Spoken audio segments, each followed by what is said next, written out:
Brothers and sisters, we're gonna try this one more time. This laptop right here wouldn't let me, for whatever reason, they not letting me use the OBS right now. Everything just got all out of whack. You couldn't even hear me talking, I don't think. Um, that really is unfortunate. So we're gonna go back over the same information one more time real quick. I just gotta send a couple links from this laptop to this other laptop.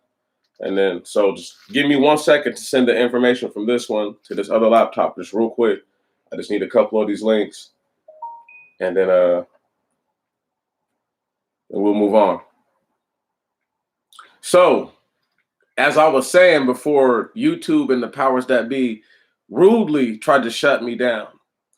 The word human is not a term that is germane to the man.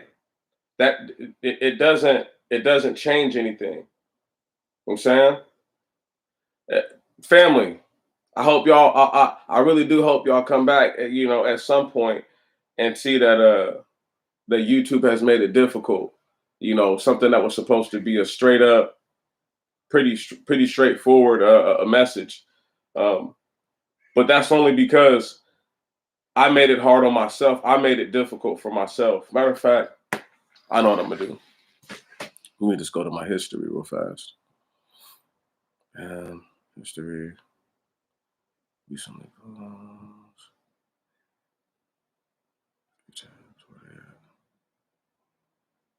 Nope. Nope. Nope. Nope. Okay. One moment. Human.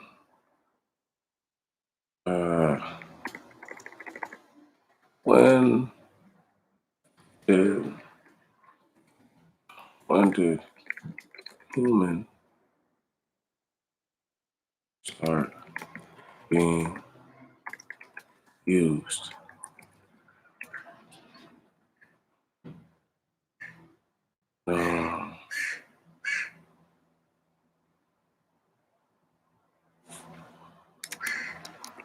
In word.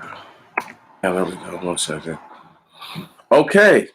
Again, the term human was first recorded 800 years ago. So we have cats trying to tell us, and let me go ahead and just pull that up for y'all so that way y'all can copy, paste it in. What an adventure. See, that's how I know that I'm doing the right thing. Is that something that should have been simple, just like all the other videos, all the other works that I've ever done, straightforward. I don't try to take up a whole bunch of time doing things. Now, where were we at though? This coward, that's right, who beat our sister to death. Now, that's proof. That alone. I need y'all to understand now. This guy has probably deployed and all that shit. Understand me? For no reason.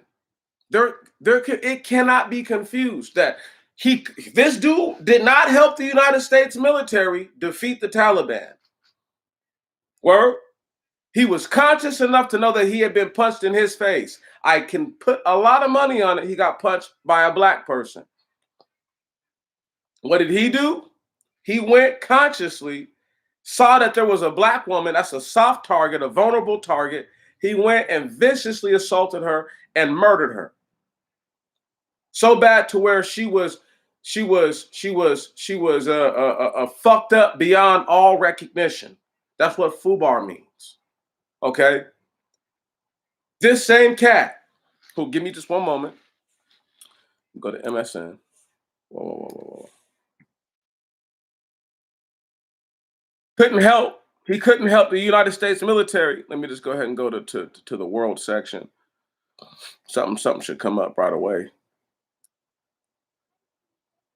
And I just think it's weird that you couldn't help this country beat the Taliban, who, by all intents and purposes, people say that they're not. They're equipped and they're rugged and they're tough, but they don't have access to airstrikes and shit like that. That's not, you know what I'm saying? Like they don't. So how do you want me to believe that a cat who probably went over and helped murder folks in the middle of the night, doing nothing different than what he did to baby girl, right? And yet you want me to believe, or yet you want me to see it as this is a good thing. You know, 1 second. Iraq. Whoa. Drawdown. There we go. Timeline. They already know. They already know what I'm looking for. They already know what I'm looking for.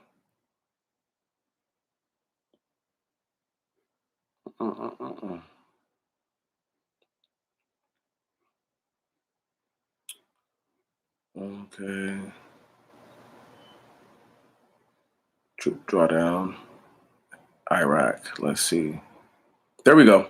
Bam. Came up on Bing. Let's get it. Let's go ahead and I'm gonna read it to you. I'm copying the link right now. Too bad I can't just show you the. You see what I'm saying? OBS and them betrayed me, but it's all good. I'm glad that they did that. I'm glad that they tried to sabotage me. Like I was saying, Planet of the Apes? Question mark. And the whole point being that the apes are these Gentiles. I need y'all to get that part. The cats that we look at every day that folks want to consider the white man, who created, listen, in the 1200s, created a word that didn't exist, and there's no proof that what they say it means is what it means, other than they took two words and smashed them together. Because neither the word homo, which they claim means man, and humus, who they claim means earth, neither one of those have an M-A-N. Stop it. Do y'all get what I'm trying to say? That they invented a fucking word. They just made it up like they make up a bunch of other shit.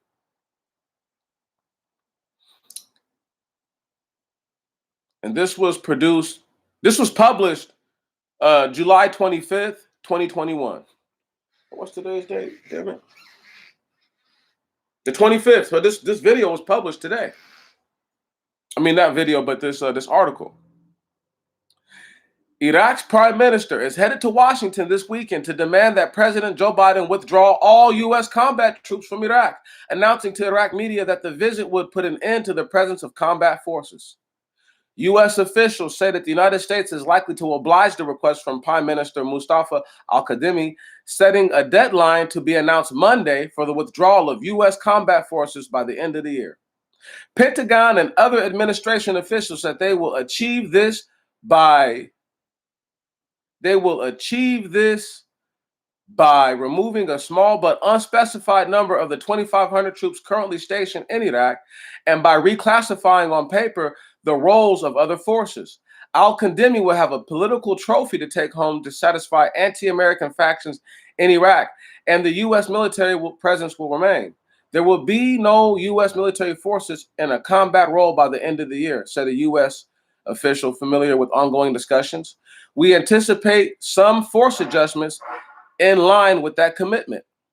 Now, I'm not going to read all this bullshit article. I just need y'all to hear that. Here, just understand that what's the word I'm looking for? That the apes have decided that they can't win another war that they started, that they can't prove. I need y'all to understand this. The reason why they went to Iraq is because listen, and I can't make this shit up. They were already in Afghanistan in the year 2000. They said Saddam Hussein had weapons of mass destruction. Did they fucking not? Yes, they did. Yes, they did. That's what they said. These same cats now are willing to pack it up and go home after tearing up shit over there. Only when you live on the planet of the apes, only when you live in white heaven can you do some shit like that. But they are the apes. These things that you're looking at every day, dealing with every day, are the apes. They know it. They're not confused. They're not befuddled. They're not awe-stricken. They're not bewildered. They're not any of that. They're nothing. They're not baffled. Nothing. Okay?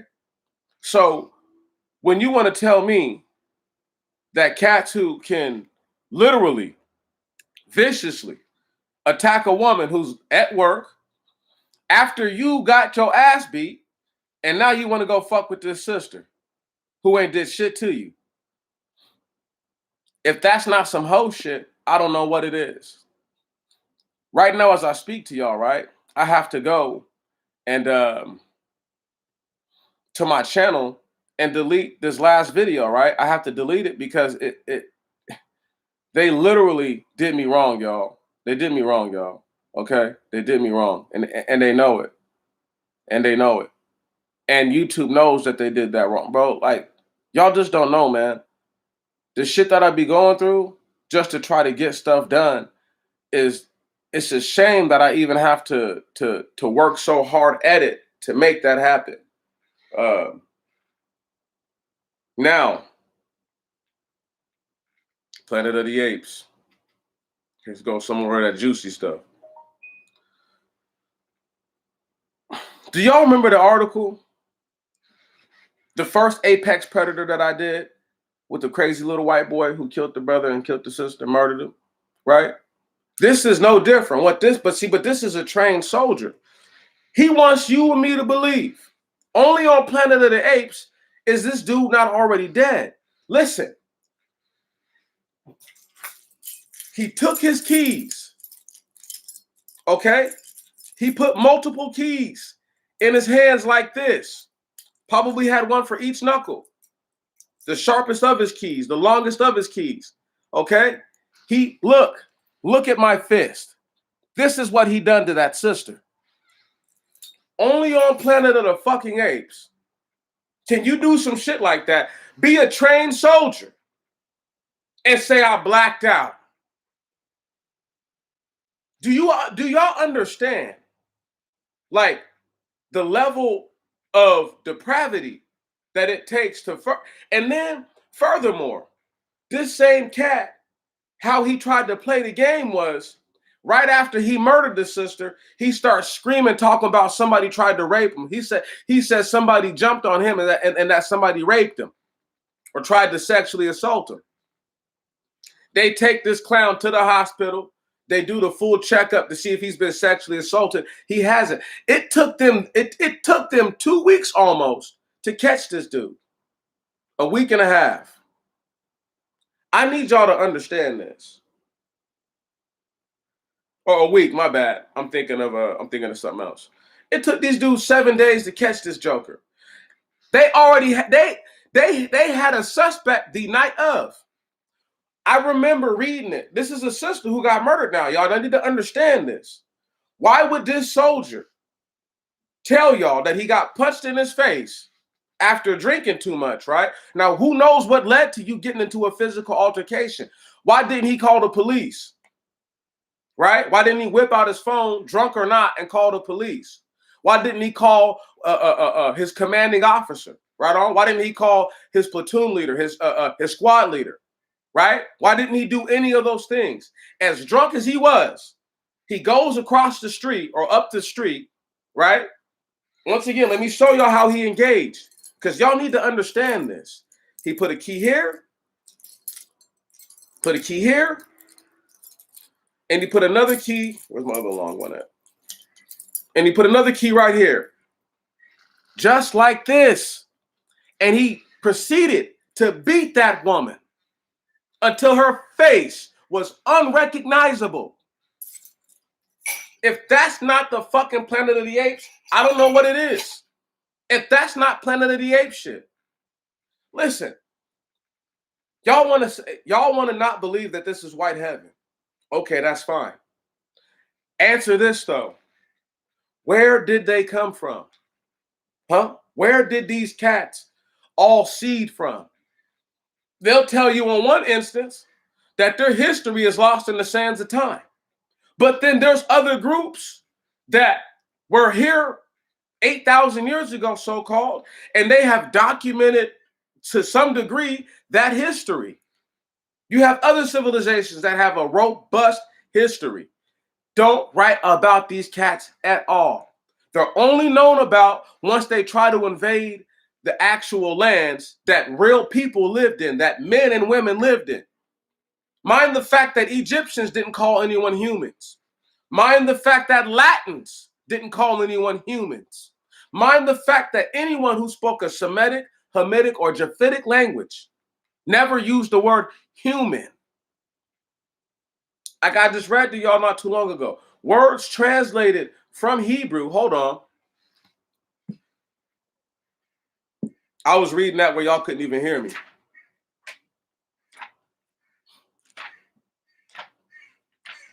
Let's just hear this again.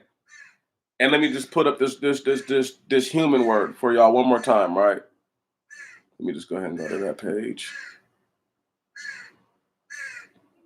Human was first recorded in the mid-13th century and owes its existence to the Middle French humane of or belonging to man. Stop right there.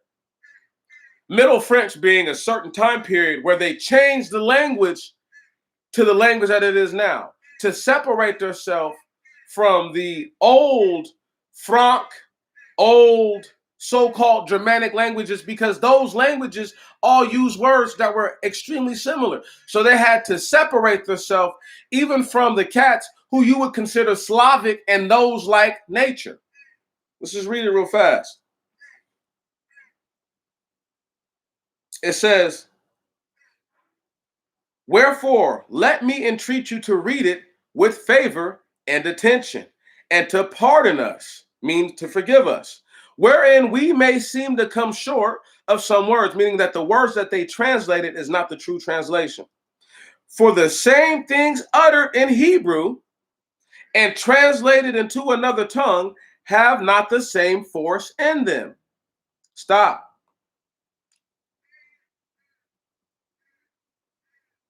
If the Hebrew tongue is not the Latin tongue, and they're saying it is thought, they're saying that the word from the French humane, because French is not a Latin language. They took caveman talk and put it with broken Spanish, and that's French. That word in turn comes from the Latin humanus, thought to be a hybrid relative of homo, meaning man, and humus, meaning earth. Stop right there. Humanus is not a word. Stop it. They can't tell you where the word even comes from. They're telling you it's a hybrid. There is no such thing as a human. Listen, they're saying that the term comes from homo, meaning man, right? And humus, meaning earth. Stop right there. Now, unless you were to believe that in Genesis chapter 1 and in Genesis chapter 2, and I'll read it real quick, verse 26 of chapter 1, "And God said, let us make man according to our image and our likeness." Stop right there. We're going to go to chapter 2, verse 7. No, verse 6. "But there rose a fountain out of the earth and watered the whole face of the earth. And God formed man of the dust of the earth and breathed upon his face the breath of life." Stop right there. See, that man is for sure from the earth. But the first one that I read about, "And God said, let us make man according to our image and likeness," right? I can't prove that that man was made from the dirt. Though I may believe that that may be the case, I can't prove that because that's not Adam. So, two things. Number one, to be an earth man, meaning that you're a son of man, a son of Adam, why would you need to tell us the same thing twice? Think about what I'm saying. That logically does not make sense, right? So secondly, because if you believe that you're a man already, how can someone try to tell you anything other than that? How can someone try to tell you something different than that? Right. It's literally like an oxymoron, like you're double stacking two of the same things. So either you believe that a man, right, is a man, or you don't. That's that simple. let me pull something up so that way don't nobody think I'm tripping right now. We're on Planet of the Apes, okay? This is Planet of the Apes. The dudes who don't nobody know who they are done took over everything. They run all the institutions. They're in charge of everything, okay? They're in charge of everything. And for some odd reason, that's not like people aren't scratching their heads like, damn, how did these cats where nobody knows where they came from, who and from the famous words of Brother D Mac, their civilizations are built on everything that they could tolerate from us. Can you dig that? Their whole civilization, this whole so-called civilization, okay, is built on what they could tolerate from us, tolerate learning from us. This is way back when the Greeks were still black, the Romans were still black, the Egyptians were still black. Okay, this was back when India was a black country. This was back when what you consider to be China and Russia now were probably still parts of India. Okay, and they were, guess what, Negro and Negroid people. That's what it is. They want you and me to believe that cats who literally had burst onto the scene barely 1,200 years before that, word, you know what I'm saying? They want me and you to believe. They want us to believe something that is just totally untrue. You know, they want us to believe that. Brother Andre, what's popping, bro? I'm glad you could make it back again. I apologize to everyone for that, the unsightly delay, first and foremost, and then for all the shenanigans that you had to witness just to get to this point. But still, we're not deterred. We will press forward because nothing's changed. Right on? Nothing's changed. We still have to fight the fight because that's what they don't want us to do. So, like I was saying, I was going to go to my Gmail real fast. I need to find this link. Excuse me. And I need to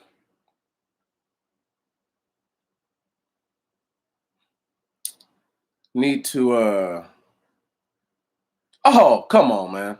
Let me read this. Is this a white chick who did this? It had to have been a white chick. Mary McCarthy.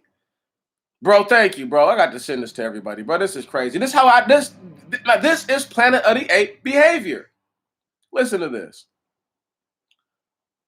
A woman had a piece of whatever stuck in her nose for 37 years, right? The amount of foreign objects that can be housed in the body is an incredible concept, especially for Mary McCarthy that discovered she had a toy stuck in her nose for 37 years. The curious finding occurred after being tested for COVID when medical personnel found a plastic toy in her nasal passage. The 45-year-old woman who works in a hospital kitchen in the city of Arlington, New York, has had a pain in her nose and shortness of breath for decades. However, she ignored it for a long time. Blah, blah, blah, blah, blah. She thought she had COVID, y'all. This chick had a toy in her nose.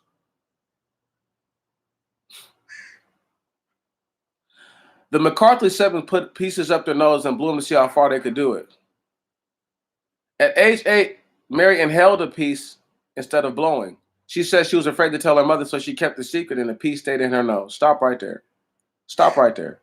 Stop right there. We don't even need to keep reading about that's Planet. Where's the link at? Give me 1 second. Bang. Bang. Look at that. Look, y'all. I'm not even gonna read all that crazy. That's how crazy this is, right? That we live on an earth where cats are literally she was so stupid as a little girl that she was more afraid to get in trouble than she was to die. Think about that. That's how crazy the earth is we live on. That you have individuals, man, as a little boy, I didn't care. Word, if I knew I was going to get my butt whipped later or whatever, if something was wrong, I was telling my parents if I messed up something. I don't know how many times I got like a splinter, right? Like I'm talking about all the way in my hand, right? And they'd be like, "What did you do, Demetrius?" And I tell them I was outside in the back playing with the stuff you told me not to play with.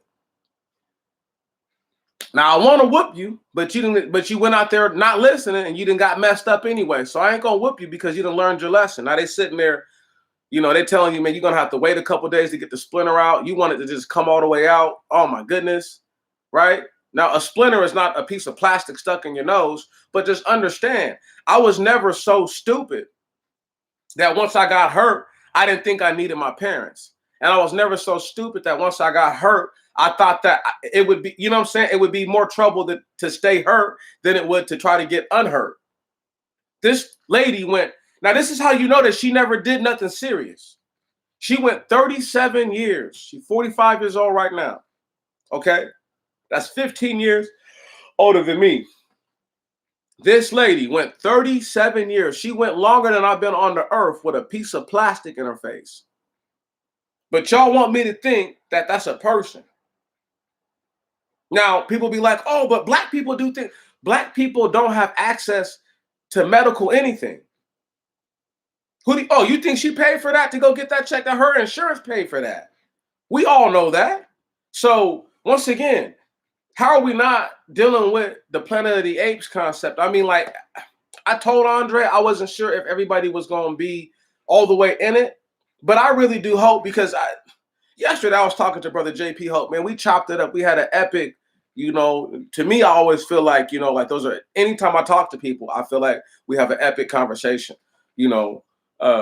Every time I talk to Brother Andre, and anytime I talk to anybody, I feel like you giving me your time is so wonderful, right on, just to converse with the brother, that's epic all in itself.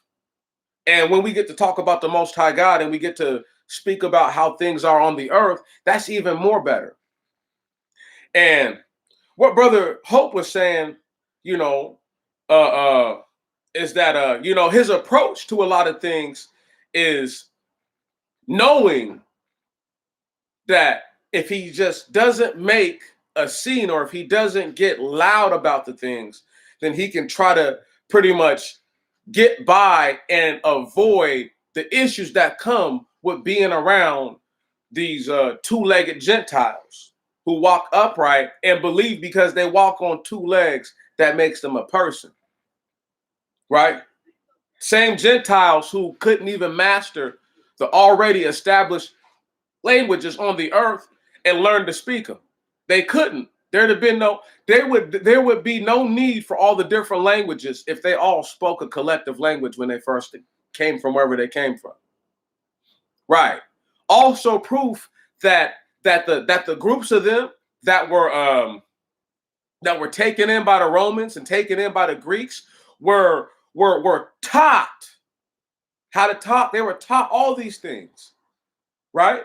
And all the movies we see, you know, the one common theme that they have before the Gauls take over Rome, or before the Gauls or the barbarians, whatever you want to call them, take over Greece or Rome, the one thing they show you is that the Greek or the Roman men used to go and take the daughters of these white tribesmen, so-called, right? And they would impregnate their daughters and pretty much leave their little bastards out there with them. When you have a superior genome, I'm not saying it's okay to do that, but you can do that and get away with it, to the fact that the quality of the product that's going to be produced is going to be higher than this low quality individual that you just decided to give seed to. My point is this. There's a lot of athletes out there with a white mother and a so-called black father, or a so-called white mother and a so-called black father. And what ends up happening is that they can excel to the highest level, right on? They can get to the highest points that, let's say, a white person, right, who so-called person, right, because they think they're humans. I don't know. Once again, how can you be an earth man? Doesn't even make sense. But the white person, the white guy, has a child with, we can pick any race. It doesn't have to be a black woman. But I like to use the black woman in particular because their children are never equipped with the same sort of abilities that the other mixed child is, who has a father that's actually a black person. It never happens like that. No matter how hard they try, no matter how much money they spend, no matter all the private tutor lessons, all that stuff, it never happens like that. They never get to that level. And I'm not saying that they can't become skilled or gifted at what they do. They're just not. I'll compare it like this. Y'all know who Bubba Wallace is, right? The NASCAR driver, right? Follow me. Bubba Wallace has finished in 4th place. I think that's the highest he's ever placed in his whole entire NASCAR career. Lewis Hamilton just won a record 8th, listen, a record 8th Grand Prix over there for Formula One or whatever. Can you dig that? Can you dig that? Now, the difference is this. Bubba Wallace has a white father, or a person who identifies, a so-called man that identifies as being white. Lewis Hamilton has a black father. That's my point. That when I can show you head to head what it looks like between, I don't know how Hamilton computes information and how Wallace computes information, or just, you know what I'm saying, like what makes Wallace that much better? Or I mean, what makes Hamilton that much better than Wallace? Like what you could say it's the style and format of racing. If Hamilton was born in the United States and raced in NASCAR, he would be a winner here too, no matter what people want to think. So I can't go with the idea that, oh, it's only because he was born in the UK. Because you have, let me just put it to y'all like this. In a fight right now, who's winning, Deontay Wilder or Anthony Joshua? Everybody gonna say Deontay Wilder. And it's not because he's from America. It's just because we understand his get down. We didn't see enough of his action to know he fights differently than this other dude. Word? So this cat who's from America, right? Bubba Wallace. Right. Thank you. You can't use that excuse. You see what I'm saying? Thank you very much. Because this real dude from the UK, mixed brother from the UK, is showing you up in the same field. So you can't try to say, oh, that's bullshit. No, that's what it is.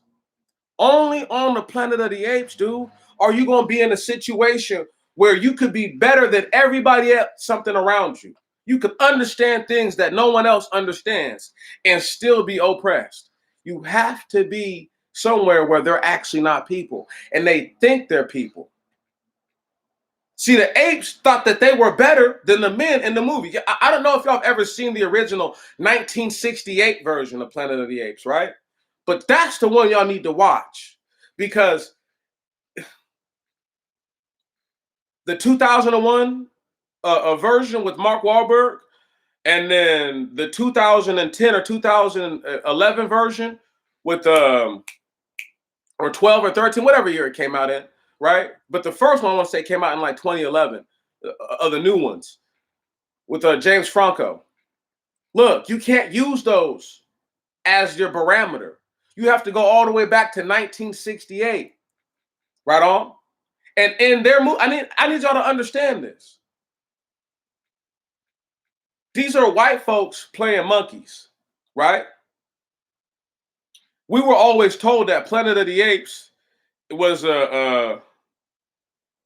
somehow like a narrative that was supposed to express the Black struggle, and it's supposed to be, in so many ways, it's supposed to be when Blacks take back over the earth. But that's not what Planet of the Apes is actually about. See, the real movie's actually about them, and they're explaining their lens of history, that they believe that now they use white-skinned Gentiles to express men, because they can't show you. Look, how crazy would the movie be if the main character was Black, everybody was Black in the Planet of the Apes, but the white dudes wearing monkey costumes, right? And then it had you, and then it showed how these monkeys were trying to be more like men, but they couldn't make themselves exactly like a man, right? So they settled for the highest level that they could get to without making it clear that they were not who they said they were. I'll give you a prime example. You go find me a person in France that has blonde hair and blue eyes, who's a true Frenchman or true French woman. And those are terms that I don't like to call them men and women. They're Gentiles. But for the sake of the argument, go find one of them there Then go find another one of them in Germany, and another one in Italy, and another one in Spain, and Austria, and Denmark, and Poland, right? And Russia, Uzbekistan. I'm talking about all over. Go get me somebody who looks like that in all these places, and I'll show you someone who is what they look like more or less when they first got to the surface. Okay?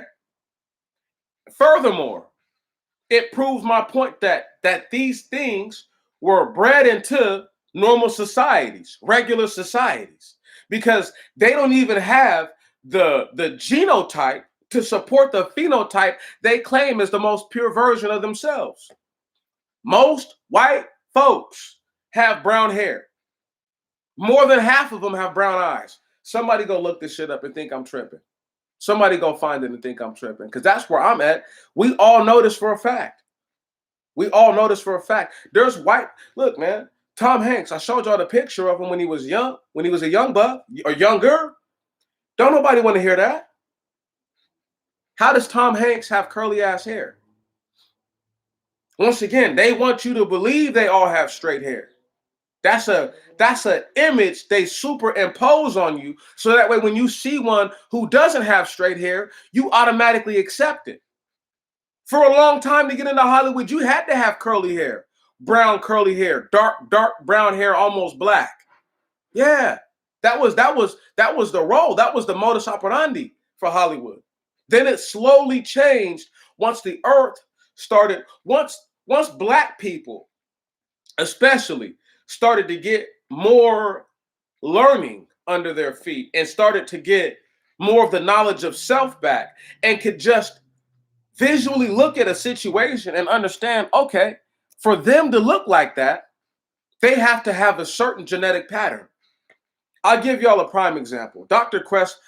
Frances Cress Wilson made her point in the ISIS papers. One of the things that people like to skip over was that Hitler knew that the true actual Jews, the true children of Israel, had dark skin and curly hair, right? As she explained, kinky hair, like what you're looking at right now.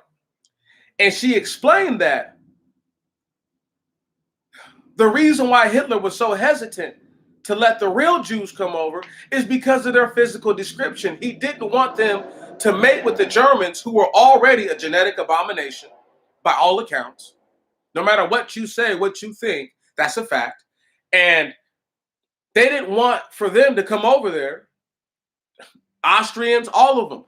Hitler had dark hair and light eyes. They try to express that. I never seen his eyes in color. I never seen his eyes straight up, so I don't know what color his eyes really were. But we'll just go with the fact that they try to say that he had blue eyes, right? But he had dark hair. So he, right?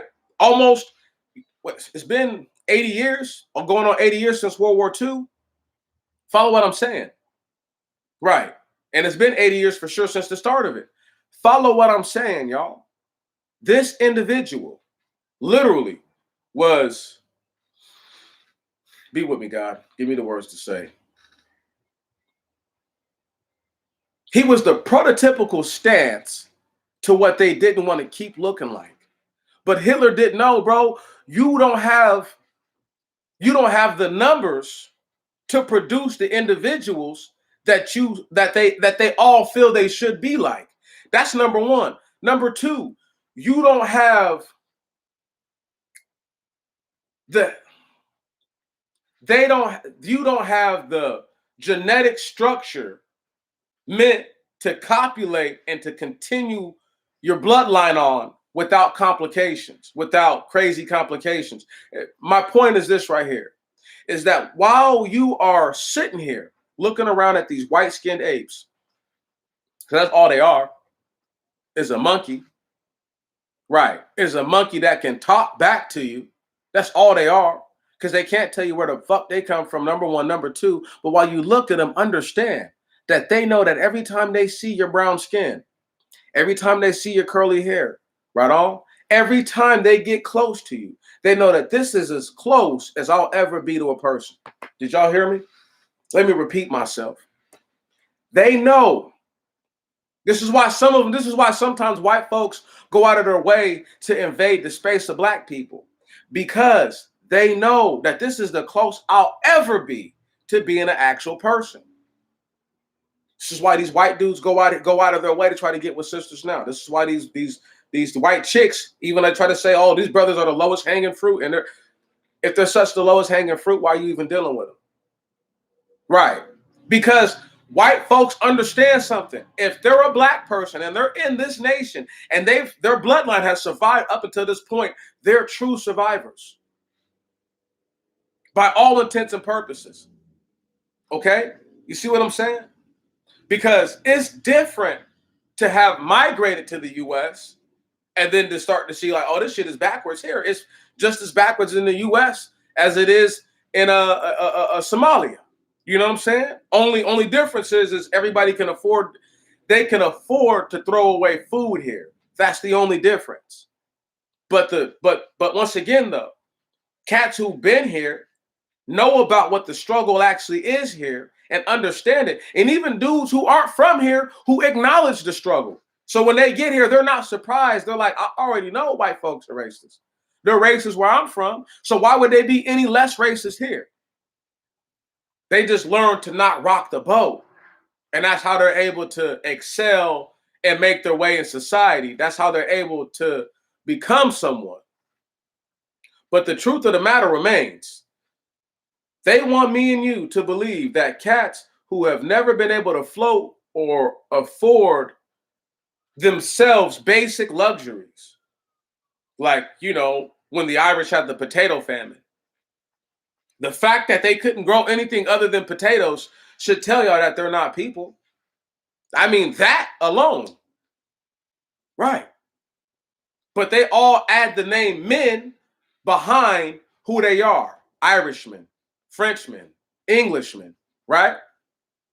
The Germans where the Germans messed up at is that they don't realize is that Rome, right? Its name is Rome. Word? It's one syllable. They added another syllable to say their name. Germany, okay, is 3 syllables. German is only 2. I'm not dissing them, but I'm saying that y'all, they so badly want to be men, right? They so badly want to be people that they'll do anything to superimpose that. That's right. What up? What up, Nubbly the Jedi? My hitter. You know?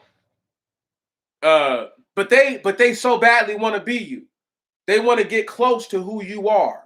Once again, they'll never be a person. So the closest those slave owners got to being a real person, when he went outside, come here, boy, come here, Jimbo, come here. Right? Like me and Andre was talking the other day. Talking about Jimbo here, he carried 4 logs a day. Right? He carried 4 whole logs all at once, all by himself. That's the closest Cletus McIntyre will ever be to being a person, is acknowledging the greatness of Jimbo. Did you hear me? That's the closest they'll ever get to it.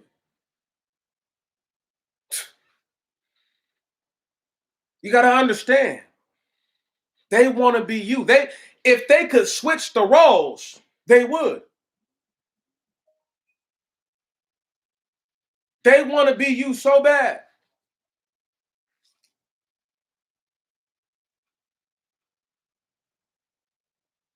Yeah, man. You know, my people just hit me up. You know, he'll be all right. I'll tap in with him in a second. Life is funny like that. But like I was saying, though, the closest he'll ever be to a person is Jimbo. Come here, boy. Come here, boy. Yeah. You know, acting up. You know how they act. You know, see, they don't talk like that these days.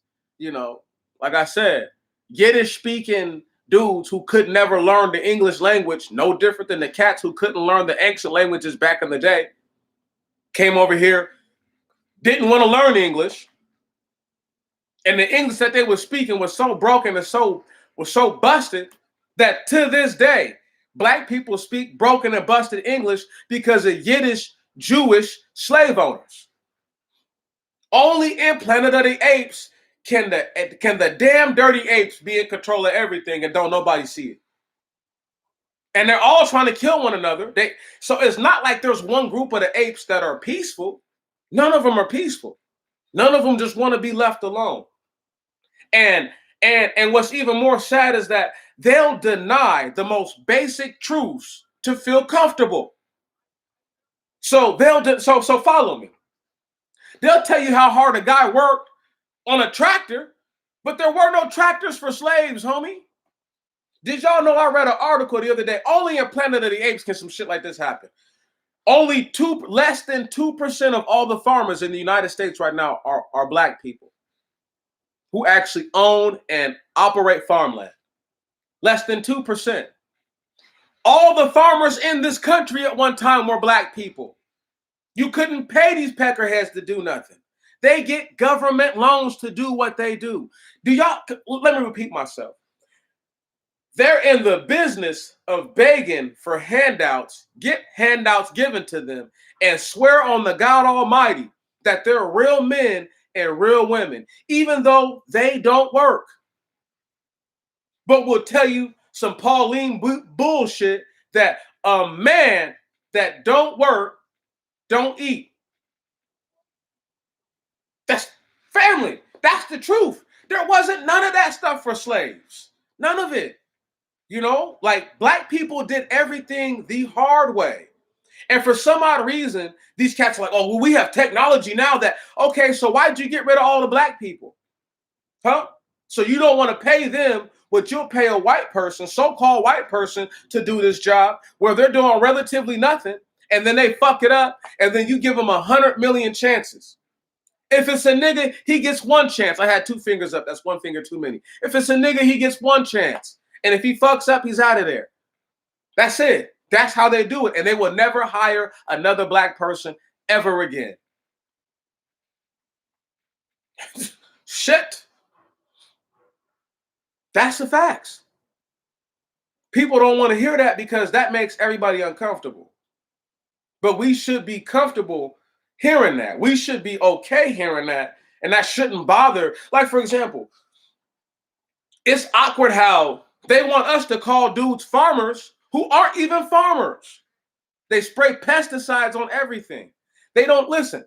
You get a loan given to you by the government so that way you can pay for the expenses, pay for the labor of the people to come through, right?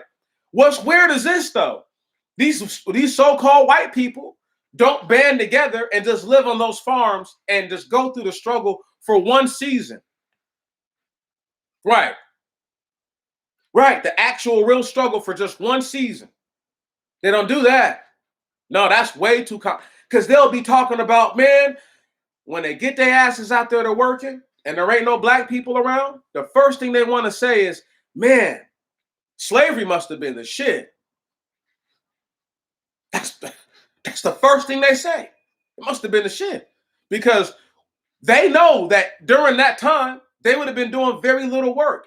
If you were a so-called white person back in the day and had to go bust your ass out there shoulder to shoulder with your slaves, you was looked down on. The term redneck, as far as I'm concerned, okay, was because, like they said, the back of a white dude's neck would turn red, and that was a sign that he was poor because he had to go work out in the sun. Come on. Come on. They don't want to talk like that. They don't even want to talk about it. So they don't want us to think that we're on the Planet of the Apes. Yeah, earlier today, let me just go ahead and use my story. Let me use my example. Earlier, about an hour ago, little more over an hour ago, I tried and I attempted to do this at the very first. And I was going to do it on this laptop. Okay, this is the Asus, right? It's nice and cheap, only $300. Look, everything has been going fine up until today with that laptop. I might have to wipe it and then go about it like that. But anyway, I had the same thing worked out. I was saying the same things I'm saying now. Only I was able to. I was forced to have to share the screen, and OBS and YouTube said shut it down. I said, nah, bruh, shut it down. You're trying to do way too much. So now I had to upload onto the Apple, right? And I had to come here to say the same things that I've been saying, that I've been wanting to say. I waited all week, okay? Only on Planet of the Apes can an ape sit in a room where they can mess with the buttons, they can mess with the algorithm, they can mess with the flow of the internet source, okay? And say that they're equal opportunists when they won't even let me have the opportunity to equally say my piece without any interruptions, but will let somebody stream a fucking video game and their shit don't go down for 5, 6, 7, 8, 9, 10, 11, 12 hours. Don't be lagging. Don't be doing none of that. And I pay good money for the internet. So that's not the issue. You see what I'm saying? There don't be a bunch of stuff using the internet when I'm trying to use the internet. You feel me? But only on Planet of the Apes could the apes try to stop a real man from telling his people what the message is. They hate me, y'all. Do y'all understand that? I am a hated individual. They do not like me. And for good reason and for good cause. They hate me. Because if I have my way, what's that Joker's name? That white boy's name who murdered that sister, man. And I don't know if y'all really understand, man. You know, soldier kills woman.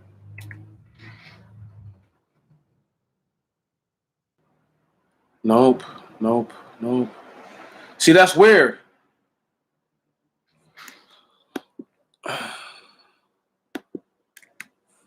And coma. Here we go.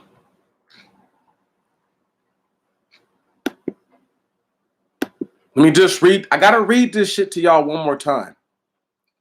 Army Ranger at JBLM, Joint Base Lewis McChord, charged with gruesome murder of beating security guard. I need to read this to y'all. An Army Ranger assigned to Joint Base Lewis McChord. He's a Ranger, y'all. This ain't just, hey man, this ain't just a regular infantry soldier. Okay? He's a Ranger. This motherfucker's been trained to kill people. Gentiles and everything alike. Was arraigned Friday on murder and kidnapping charges for the beating death of a female security guard at a Tacoma office building, according to court documents. Specialist Patrick P. Byrne, 26, who was assigned to the 2nd Battalion of the 75th Ranger Regiment, was arrested Monday by the Tacoma Police Department. He was charged for beating and choking to death an on-duty security guard at an office building of the 900 block of A Street in the early morning hours of Sunday, according to an affidavit filed with the Pierce County Superior Court. Another guard arrived at 6 a.m. Sunday for a shift and called the police to report that he found his female coworker unresponsive with clear signs of trauma, according to court documents. The woman was beaten so severely she was unrecognizable. The attack was recorded by security cameras in the lobby of the building where the beating took place. The recording of the incident helped police identify Byrne as a suspect. Described by police as 6 feet tall, Byrne was at the door of the building when the 42-year-old, 5 feet tall security guard opened the door, likely asking him to leave, according to court documents. He barged past her. As the guard grabbed Byrne's shirt to stop him, he took her to the ground and began to assault her for about 10 minutes. He hit the woman with fists, grabbed her braided hair, and dragged her around like a rag doll. Then he used her own set of keys to stab her in the face. He then began to choke her, according to court documents. After leaving the body, Byrne entered a conference room and smashed out a window with the chair, according to the documents. He began to throw things, including furniture, and then left the building. Instead of using the stairs, he then jumped or fell about 14 feet from a landing where a separate security camera showed him lying below on a concrete floor, possibly unconscious. Eventually, he got up and left. Byrne was picked up by the fire department personnel about 2 a.m. Sunday after receiving a call about a bloody man yelling for help in the area of the killing. He was taken to the hospital where he told a witness that he had been stabbed, but no stab wounds were found on him. Medical personnel told police that Byrne had a head injury and was possibly drunk. Byrne reported to nurses that he had been sexually assaulted, but he declined to explain further and did not allow doctors to perform a related exam. Yes, they did. Yes, they did. That's a lie. This is a lie right here. There's another article that says that they performed it on his ass, and there was no signs of that sort of trauma. Prior to the attack, Byrne had been drinking with friends in downtown Tacoma, according to court documents. Witnesses told police that Byrne was punched in the face during a bar fight and then ran in the direction of the office building where the killing occurred. Listen to this. Listen, y'all. He blacked out so much that he knew he got punched in his face and had to run away, and then went and took out his frustrations on a little black woman. It's okay. Let me just keep reading. When interviewed by the police at the hospital, Byrne denied recollection of the attack, according to court documents. He told police that he remembered drinking at the bar, then blacking out. He woke up and found himself in the hospital. How fucking convenient that he blacked out, right? But once again, he blacked out so much that he didn't stay and fight. So his fight or flight kicked in, and he flew, and then it kicked in again, and then he fought. Do y'all hear me?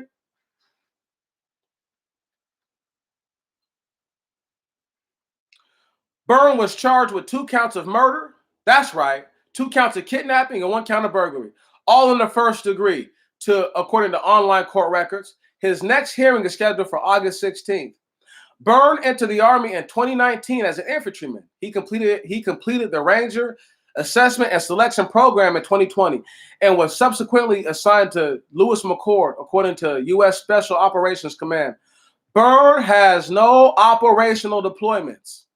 U.S. Army Special Operations Command, as well as the leadership at Joint Base Lewis McChord, are cooperating fully with the local law enforcement agencies in the ongoing investigation, base officials said in a statement. Byrne was booked into Pierce County with bond set at $2 million. He shouldn't even have a fucking bond. This piece of fucking shit shouldn't have no fucking bail. Now, I need y'all to understand. That's the type of shit that I'm talking about. Only in white heaven. Only in Planet of the fucking Apes can a motherfucker who was trained, listen, you're trained to go fight cats who were supposed to be trying to kill you.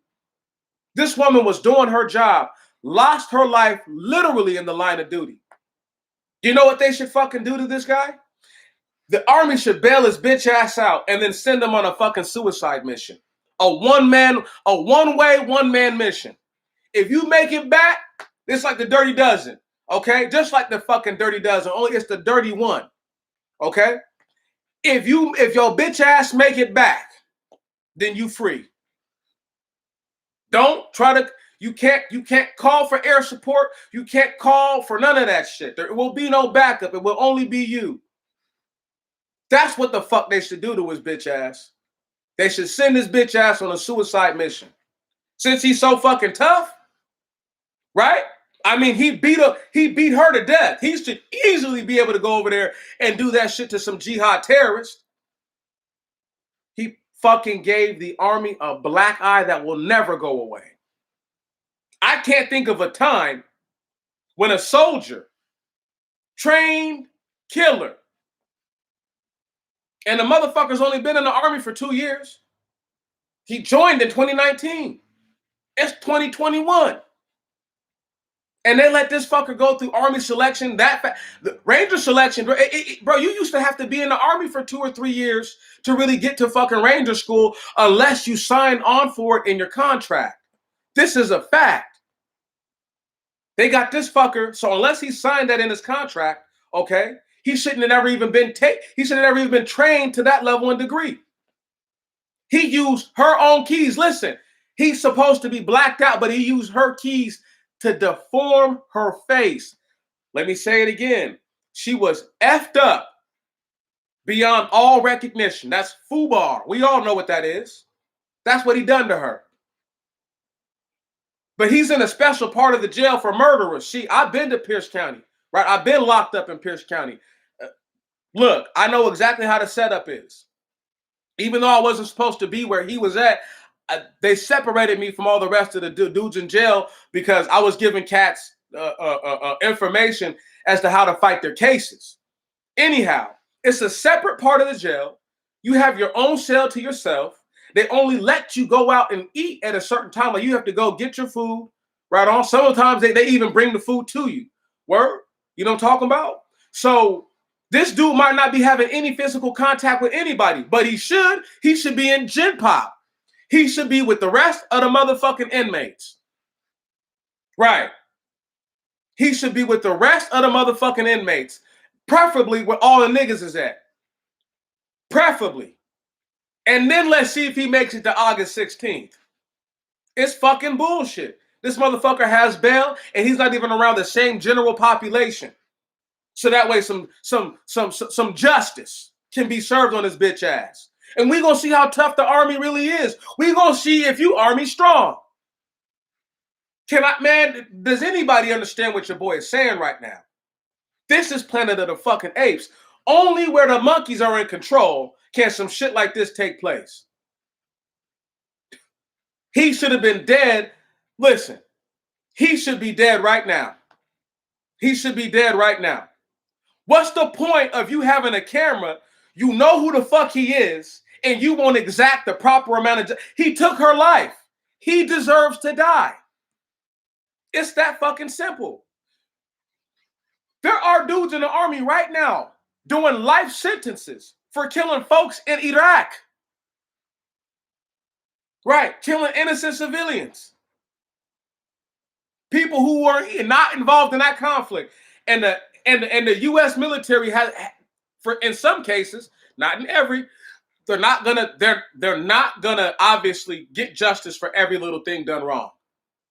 But there are cases where individuals have been held to account in a foreign country. This motherfucker should be locked up right now. They should be, the U.S. Army should be like, man, we're trying to get this bitch transferred to the brig. He's active duty. He's active duty. So he should be charged like a motherfucker who would be charged active duty. Can y'all dig? Can y'all hear what I'm saying? He should be getting court-martialed right the fuck now. They should be trying to strip this bitch of all of his fucking rank, everything. They're going to really try to go with the he doesn't remember fucking thing. I pray to God they just play that video over and over and over and over again before they let anybody in a so-called jury make a decision. And they remind folks that this could have been anyone's mother, sister. The craziest thing is she's black. Right. So y'all are telling me once again, people want me to believe that this is not fucking Planet of the Apes. It's too much. It's too much. Do y'all remember when Maurice Clemens killed those 4 police officers like 11 years ago, 12 years ago? Do y'all remember that? Do y'all know that they virtually prosecuted his whole family? They tried to say that they aided and abetted the man, but he just killed 4 motherfuckers. So I guess it's not possible for his family to have been in fear for their life. Even though he just killed 4 individuals, it's unreasonable for them to be in fear for their well-being, right? His whole family, I'm talking about his entire immediate family. Some of them got prison time. They didn't commit any crimes.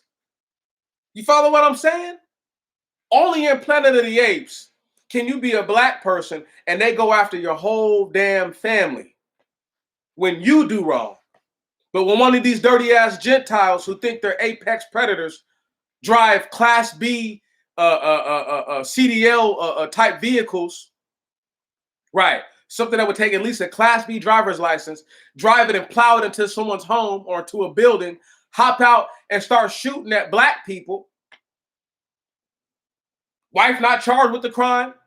Father and mother, nobody in his family, right? Right? He's dead, though. So they're going to be like, well, he's dead. But Maurice Clemens got killed by the police.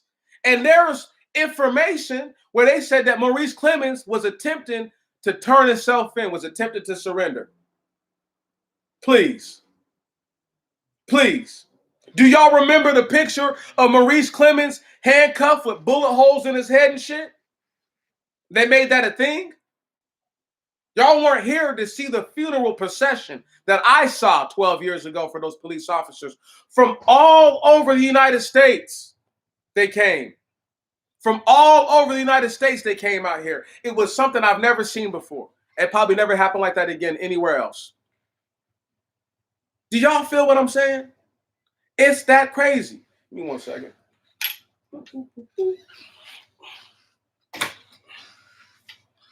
Get that light on. Getting dark in here. However, my point is this. They want you to believe that Maurice Clemens, right on, they want you to believe that his family should have been they brought his family to so-called justice. Lynched his family.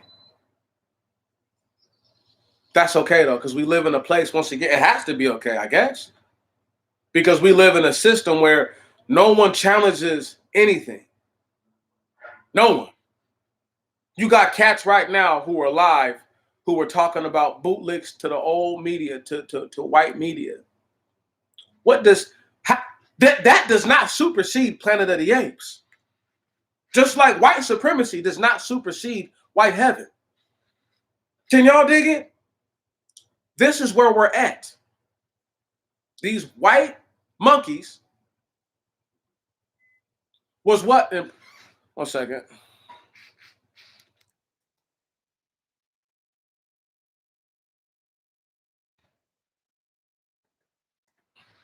Maurice Clemens happened out here in Lakewood, family, if that's what you're asking about. Right on? He was from Detroit, Michigan originally, and the police officer, he was trying to kill one officer, but the officer was with 3 other cops. But this officer had killed his brother years before in Lakewood, and what their family felt was an unjustified killing. You know what I'm saying? And bro never let it go. Maurice Clemens never let it go. My hero, what's one of my heroes right there. Word? Straight up gangster.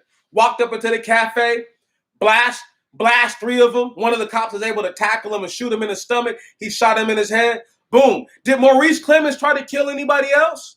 Did he get up and just try to bomb on the whole cafe? Pick up the cops' guns and start shooting at everybody? No. No, that's not what happened.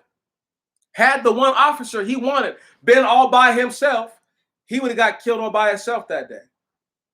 But Maurice Clemens didn't ambush nobody. He didn't do nothing. He walked into there, walked up on them, and just started unloading. It was their own fault that they were complacent. It was their own fault that they weren't paying attention. Yet they'll call him a coward. Yet a police officer will walk up to your vehicle while you're minding your own business, have their hand on a gun, say, put your hands up, and before you can get your hands up, they done drilled you 4 or 5 times in the chest. Talking about I felt threatened for my safety. Even though you walked up to them. Only in Planet of the fucking Apes can you do some shit like that. What was that brother down there in Florida's name, man? I forget his name, man. But he's my age. The brother's like 29, right?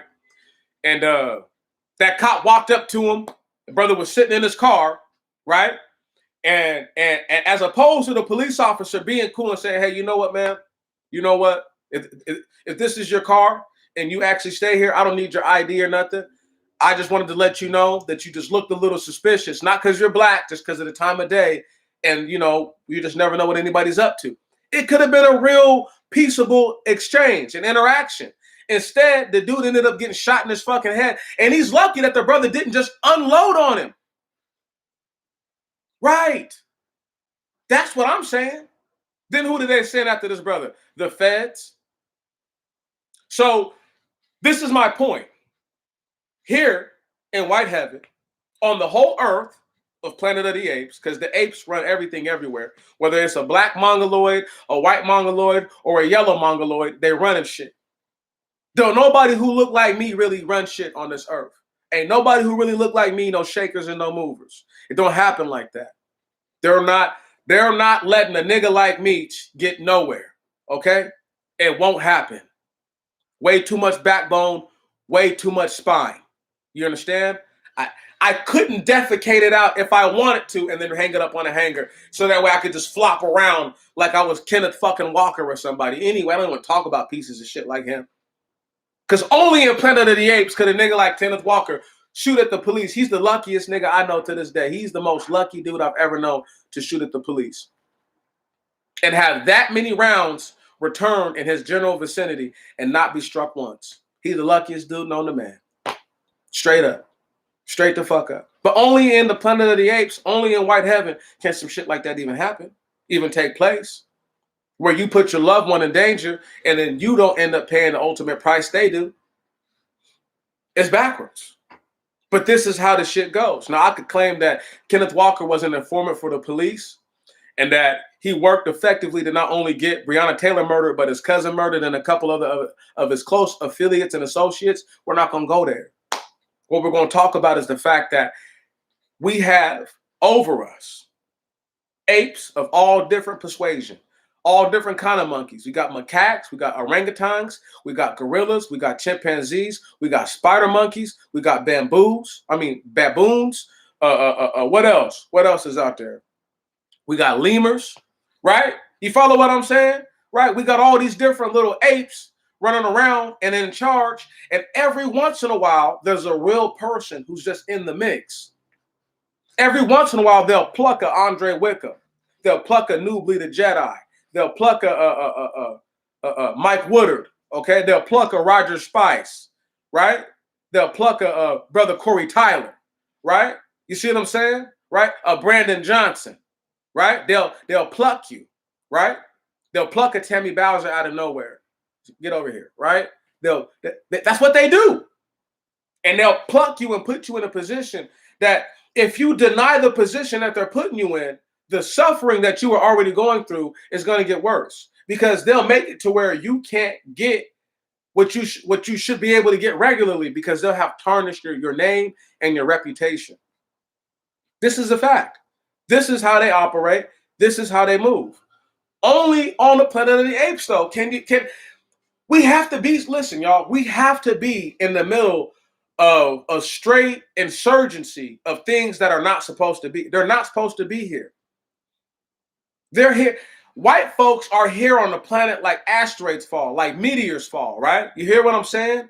It's not really supposed to be here, but it's here, so we accept it. But that's not how it's supposed to be. They want you to believe that they belong on the planet.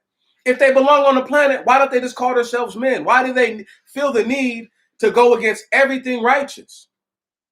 Brother JP Hope was like, yeah, man. He said it's like they pretty much him and Andre said some stuff that was like right on. They said like this. They said, both of them said in their own way, I'm paraphrasing, that how they made this nation was they thought it was okay to oppress the children of Israel, right? They think it's okay to do that to us. But all the other tenets of the Bible that are actually righteous, they threw all that out. They just said, fuck all that. So they're going to eat blood. They're going to eat pork. Right on. They're going to lie, cheat, steal, murder. Right? They're going to do all these things you're not supposed to do.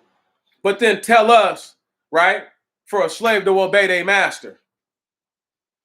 To be fearful of their master. Things that you cannot find in the Old Testament. You can't. You won't. You can't. You won't. When the Most High God said to fear him, he's saying, fear the fact that I could just take all life away from everyone, not just you. It could be all across the board. He could just kill us all right now. But he doesn't. So fear him, but love him because he doesn't do that. Right on? With all your heart, all your soul, all your strength, man. Your whole spirit, everything in you. Because he doesn't do that. Right? You follow what I'm saying? It's deep like that. And I'm trying to give people the game that they don't even understand. These Gentiles could never get it. They could never be on the level. Ever be on the level. Why try to change everything? Being called men was worked just fine. If you're really a man, Say that. Why would you change the term? Why do you feel the need to change it? And then when we look up the origin of the word human, it doesn't even have a clear origin. Let me read this to y'all again, man. Let me see if I put it in here already. Oh, I did. It's up there. It's the first link. Y'all got to check it out. Human was first recorded in the mid-13th century and owes its existence to the Middle French, or who? The Franks. And the word is humain, of or belonging to man. Of or belonging to man. That word in turn comes from the Latin humanus. Thought, not known, thought to be a hybrid relative of homo, meaning man, and humus, meaning earth. Thus, a human, unlike birds, planes, or even divine spirits up above, is a man firmly rooted to the earth. Now, why would they talk about divine spirits up above if they knew that, if they didn't believe in nothing? Right? That's a dictionary. Why would they even bring that up? Why would they even need to bring up the divine? Unless you know you're doing something wrong. Unless you know that what you're trying to present to the people is not righteous. Can anybody hear what I'm saying? Sun trying to tear my eyes up. Sun is setting. It's trying to tear these eyes up right now. I'm trying to keep my eyes out of it. Check me. Why does it take anything for people to believe that these cats have already told us they don't know where they come from? That's strike one. Strike two, when they burst onto the scene, all they've been doing is warring. Strike three, and this is the one that's going to get y'all. Everything that didn't suit them, they've changed to benefit them the best that they can. Right. So, follow this right here. This is deep. No matter what the animal is, you're never supposed to eat the blood of it. In the Old Testimony, it has statutes for when the food you're eating is unclean. Just because it's unclean, right, doesn't mean you get to just go on no holds bar. And just because what you're eating is clean doesn't mean that you don't have to follow the fucking rules. So case in point, these cats know that you can't eat undercooked pork. You can't even eat undercooked chicken. It'll kill you. It'll get you deathly sick, especially somebody who has a weak-ass immune system. They will eat undercooked, almost virtually not cooked beef and have no problem with it. Now, the thing is, before people try to say anything crazy, how I know that they have a similar culture to Mongoloid culture is because in the Bible, what do they tell the Gentiles to do in the Acts? To do what? To not sacrifice to idols, to abstain from blood, and to abstain from fornication. Wow, that's in the New Testament. That's in the New Testament. Yet till this day, even though it's in the New Testimony, where their favorite guy named Shaul, aka Paul of Tarsus, is located, for some odd reason, that's Jesus saying it, or his apostles saying it, his disciples saying it. That's not vindication. That's not good enough. And what Paul says, even though he's not even an apostle, even though he never even met the Messiah, what he says is more important than what the Messiah says to people. Come on, think about it. Think about it, y'all. Right now, to this day, name one Asian nation. Name one Asian nation that don't believe in eating undercooked food. Name one. Name one white-skinned Gentile nation that doesn't believe in eating undercooked food. Name one. That's a fact. And before people say crazy, ridiculous things to your boy, them cats in the so-called Middle East are not the indigenous people of the land. They are merely the inhabitants right now. The indigenous people of that land still live in that land.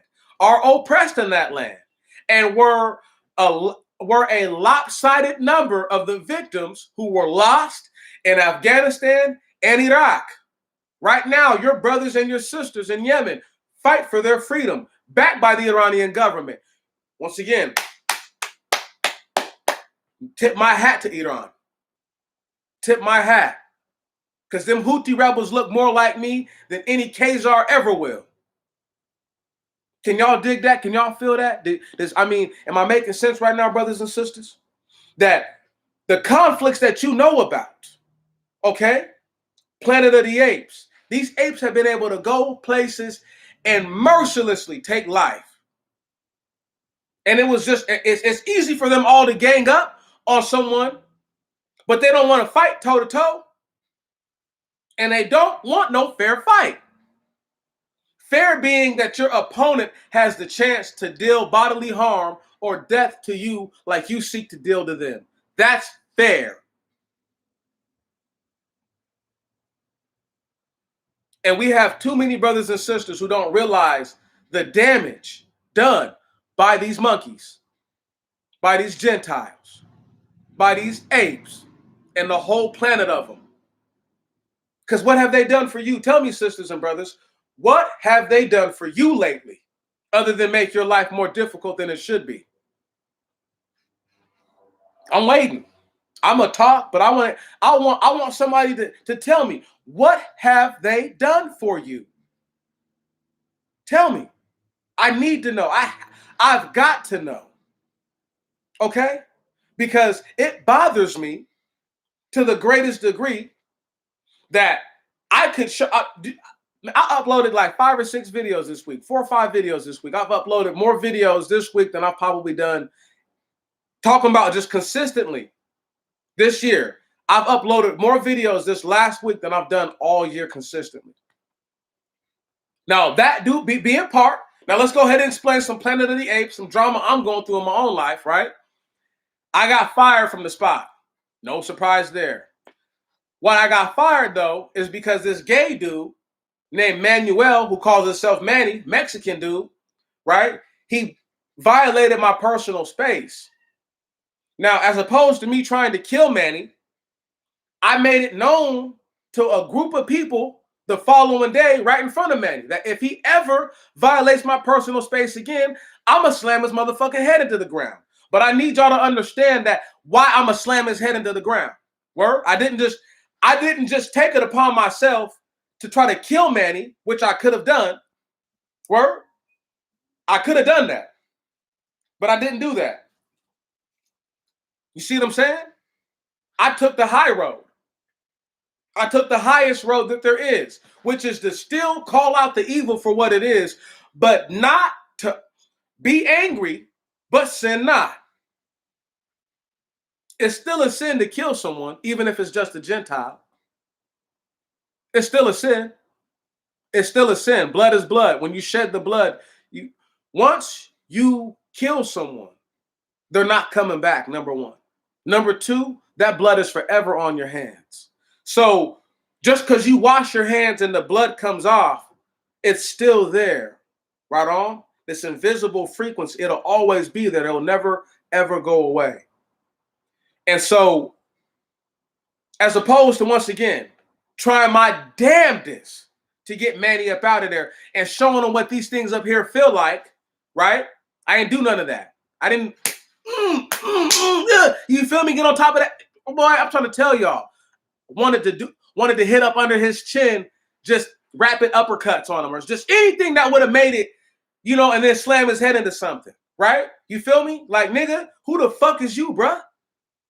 But only on Planet of the Apes could I give a fair warning that if you ever violate my space like that again, I'm going to do something to you that's going to be a violation to you. I got fired.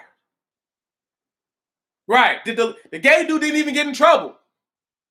Didn't even get in trouble. But I'm going to tell y'all how funny that is. I was making $20 an hour to wash dishes. I was just online the other day looking for some work. And I got a little interview on Tuesday. Don't worry about it. I'll be all right. I was just on the internet looking for work though the other day, right before I found a little spot, or before this brother called me, I should say. And not this brother, but this guy called me and let me know that I could come down and do an interview. I sees on the internet the spot I was working at in Rama, which is supposed to be Spanish and Italian cuisine, supposed to be. It's Pan-American with an Italian twist, with a Mediterranean twist. Anyway, they're offering to wash dishes, they're offering $24 an hour now. Now, as opposed to them rectifying this, see, once again, Brother JP Hope said, as opposed to them calling you back and saying, we need you, he said they would rather do that. Right. Because that's how they operate. Only in Planet of the Apes can you be in a situation where what makes the most sense doesn't make the most sense to those who are in charge. The best is always not the person who gets the job. Suffice it to say, slaves were way more qualified to work than anyone at the end of slavery. Let me repeat myself. Slaves were far more qualified than anyone to work at the end of slavery. Why do you think they implemented Jim Crow and made it to where niggas couldn't work? Even in the South, they made it hard for a brother to get a job. Only thing you could really do in the South was be a sharecropper, unless you were truly an inventor or a mind of the times, i.e. someone like a Lewis Latimer, who still, for all intents and purposes, died with very little to his name. The likes of a George Carver, who died with very little to his name, but his dignity was intact and his integrity and his honor were intact. And I will always contend, the greatest American hero, bar none, is George Carver. He has no known equal. No, not one. You could go get 10,000 of these monkey Gentiles. They are not his equal. All 10,000 of them combined are not his equal. Intellectually, spiritually, by his soul, and definitely by the measurement of manhood. Because they're not men. They're not people. And I'm going to pound this home. I'm going to send this home until everyone that is a so-called black YouTuber that has ever checked out my channel starts to push back on them being people. Do y'all remember the 3/5 compromise? Do y'all know how that started? There was the New Jersey plan and the Virginia plan, or the Virginia deal. And the end of it comes the Connecticut Compromise. But before they get there, see, Virginia was like, look, we should be able to allot senators, right, and House reps and things like that based on the number of people that we have. And in the North, they were like, hell nah, right, which would be the New Jersey plan or the New Jersey, whatever it is, right? But the Jersey folks were like, look, dude, we got more money. We don't have more money than the whole South. But there's more merchants. There's just more going on right here on the coast at these ports than there are going on down there. All y'all have is cotton and a little bit of tobacco, right? So what ended up happening was that the Connecticut Compromise said, hey, look, how about this? How about we'll say that a slave is not a person. They're only 60% of a person. They're 3/5 of a man. Did y'all hear me? I'm supposed to consider people, individuals who, for the sake of political purposes, said that we were less than people. Who the fuck do I look like? And any one of y'all who gonna call them people after hearing me break that down, shame on you. Shame be upon you and your whole bloodline. Because that's a shameful thing to do. These Gentiles depeoplized us, took away our manhood, took away our sister's womanhood, took away our baby's childhood. We were no longer people, just things. A horse was worth more than a nigga. Not literally, but that's how they treated it. Damn Skippy. These monsters have perpetuated our own self-hate. And I'm supposed to act like that's not on them? We didn't make us hate ourselves. We might have been sinful.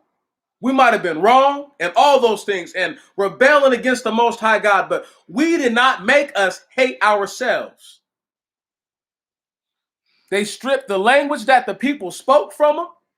They took all that they knew from them and then had the nerve and audacity, the unmitigated gall, like Brother Scribe would say, to place labels upon us. Like I said, they took away our peoplehood and then would have the nerve to call us illiterate, unlearned, and all these other things. But like I was talking the other day, and I have this part of the conversation. I'm not sure if it was Brother Hope or Brother Wickham who said it, but they were speaking to me, and they said if black people supposed to be so damn dumb and niggas really ain't shit, why didn't they just teach us how to read in the first place? I mean, fucking A, we're stupid and we don't know nothing. So I don't get it. Well, what is the fear of someone who's terminally retarded?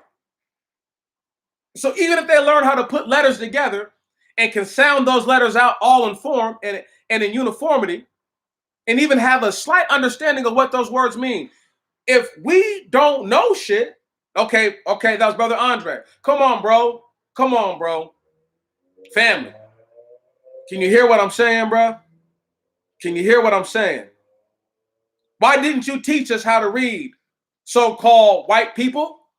Since us niggas is so stupid anyway, what would have been the harm in that? We were doing, listen to me. Niggas was doing everything else, but you don't want to teach them how to read, right? Or do arithmetic. The 3 R's, as a stupid motherfucking white person would say. The stupid ass Gentile would say. Right? Read, write, and arithmetic, right? That's how they say it, right? Follow me. Even though writing spelled with a W. You follow what I'm saying, all right? Follow me. The 3 R's. Let one of those retards tell you. That's all you need. But they wouldn't even teach us how to read, right? Let alone do any form of mathematics as it's now understood to the world, as it's now accepted on the earth. They want you and I to not only take on the chin that we were considered at one point only 3/5 of a person, and in some of their minds, we're not even people. Fuck. Some of them still believe we don't have souls. Do you hear what I'm saying? I'm supposed to give peoplehood to individuals who told me and my peoples, not only are we not people, but we don't have souls, and those who told us that are supposed to be people? Come on, man, that doesn't even make sense. That makes 0 sense. Only on Planet of the Apes can you have the apes telling you that you're unlearned, you're stupid, you're retarded. The reason why y'all don't have anything is because you don't apply yourself. The reason why all of y'all are poor, all y'all are broke, all y'all live in poverty is because genetically speaking, you're intellectually inferior. Disbarring the fact that English is not our native tongue. Right. It's not the language we spoke when we came here. Right? But for some odd reason, we're the stupid ones. We're so stupid that at this current point in time, somebody who looks just like me, for all institutions for learning, for all institutions of information, there was somebody who looks just like this guy there. Might not be a shaker or a mover, might not have that kind of pull, but they're there. They are most definitely part of that struggle. I think it's a shame that everyone is willing to call their enemies a person, that they're willing to call their enemies people. I think that's a shame and that's a travesty. And that speaks to how broken we are. Because only a broken individual will accommodate their enemy with the title that we weren't given. Did we depeopleize them? They're already were Gentiles. Listen, I need to understand this. They're given an actual name to explain their non-peoplehood, their non-manhood, right? They have an actual name for it. They don't want to be that because they want to be us. So bad, like I told you, the closest they'll ever be to being a nigga is when they get all up on you. Come here, Jimbo. Right. I told you that's the closest Cletus McIntyre will ever be to being a motherfucking nig is when he tell Jimbo, come here, boy. That's it. That's the closest. They will never get closer than that. So when you have an individual, when you have individuals and groups of them, countries of them, who for up until maybe a year ago preached hatred towards niggas, 100 years ago, right? Maybe 100 years ago. Because they still, I mean, niggas, I'm talking about all around the earth, right on? This is why black people left America when they could and went to other countries, because they were just a little less racist. You know, hating black people is not the pastime in every other country where white-skinned Gentiles run everything. They may oppress you all the same, and they may not allow for you to make advances all the same, but the facts remain that going to Germany 100 years ago was way safer than being in America. There's never been a country on earth that's been more dangerous to niggas than this country outside of Africa. Because obviously they sold us to these motherfuckers. So being over there was more dangerous than being here at first because they sold us here. But my point is that there is no country where white skin looking individuals have gone out their way, save for maybe the UK, and that's not even, and it's nowhere close to the level over here, to harm black people. It just doesn't exist. And that's only because they all came into the realization. These cats just followed. Listen, the Civil War calmed down a whole lot of shit. It did. Whether folks respected us or not, right on, they had to. Whether you liked us or not, you had to respect the fact that they just went to war. They can say it's not for blacks, but what else other reason did they go to war then? Right, for blacks. The Republican Party back then was called the Black Republican Party, not because it had black people in it, but because they were the party that was trying to free the slaves. That's why. So when these guys say I'm a black Republican, they don't even know what the fuck they're talking about. That's number one, okay? And we'll skip the number twos, but let me just bring it all back to the point and the basis of this. That they invited all these cats into the country after the Civil War. There was no influx of immigrants before the Civil War, y'all. There wasn't. There wasn't. But the hate had totally subsided for niggas. Totally. Well, they're like, you know what? Leave them be if we can. So they said, fuck that. We got to change the rules, invite cats to this country, castigate and oppress other white-skinned Gentiles, make them hate niggas, let them know the only way you're going to have something here is if you help us oppress them. Because the cats had just fought a civil war here. We're not about to help them oppress anyone. Too busy licking their wounds. Too busy counting their blessings. Right? You follow what I'm saying? So there will never be another time like the Civil War ever, where in which the period that follows, the individuals who were brought into the country look like those who, once again, like I told y'all, from the Russians all the way to the Irish, they all came here with curly hair. A lot of them, not every last one of them, but a lot of them had semi-curly or full-out curly hair, a whole bunch of them.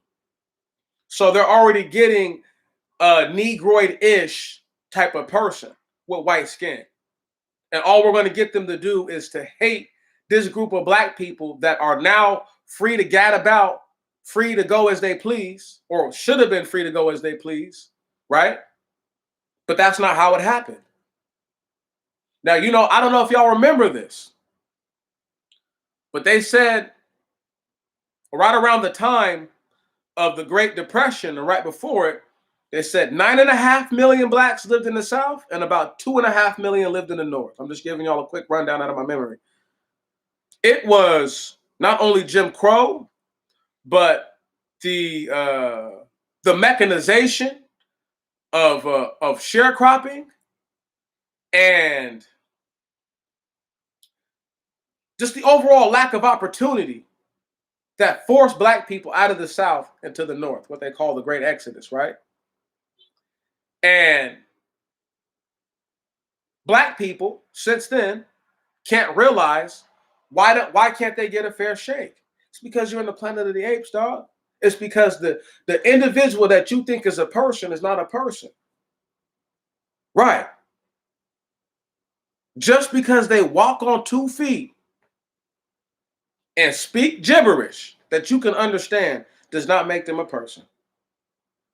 Did you hear me? Can y'all feel me on that? There are black-skinned mongoloids who look just like Asians. Only difference is that they don't have straight hair that's on their bodies, but they have the facial structure. Their face is flat. Word. Talking about incredibly high cheekbones, super duper little eyes, looking just like black Asians, looking just like a black Asian. Right. You got white skinned folks who are just like that. But I'm glad that you've seen it yourself as opposed to me just telling you. I'm only speaking to these things hoping that brothers and sisters will acknowledge that their enemies, their known enemies, tell them in their own history they don't know where they come from. Come on, man. I don't care what nobody says. The sands of time. Oh, bro, but you have to save those pictures. You have to. You have to keep that stuff and you have to look at it. But a true, see, now this is the thing. A black mongoloid and a regular yellow-skinned mongoloid or a white-skinned mongoloid can make a mongoloid that looks like one of those yellow-skinned ones. Word? Can you dig what I'm saying? Every time an African I'm talking about a tried and true blue-black African, has babies with anyone that does not look like them, someone with straight hair and pale skin, the baby almost always looks like an Asian. Almost always looks like an Asian. When I say almost always, it's like it's gonna happen. Word?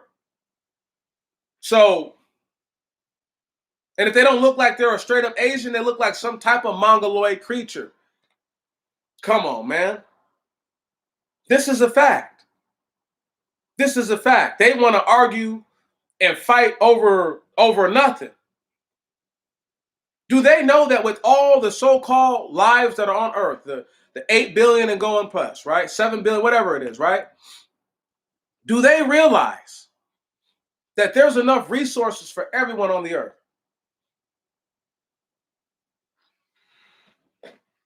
Do they get that? Right. But in order for the Gentile to feel in control, in order for the Gentile to feel like they have power, they must try to keep a tight-fisted grip on all the resources for no reason. Doesn't even make sense. Doesn't even make sense. Because their way of life is, how shall I say? That's where they get their power from. It's feeling like they're in control. They don't get power from actually having true, real power. Like, being physically strong. That's not where they get at.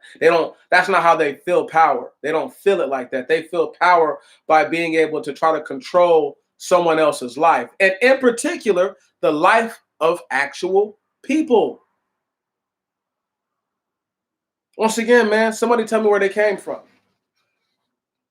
Since these cats are so smart, right on. You know what I mean? Because that's my thing is like, they'll they'll tell you that they came out of Africa, yet for as long as cats have been in these other lands, there is no change in their genetic structure that would change their physical appearance. Yet they would have us to believe they can't even fathom 1,000,000 years, can't even fathom 1,000 years, let alone 100 million or anything like that. And will throw out all these ridiculous times. Only on Planet of the Apes, only the monkeys will tell you that they came from. Only a real walking, talking monkey will tell everyone else that they came from monkeys. Ain't nobody hearing me.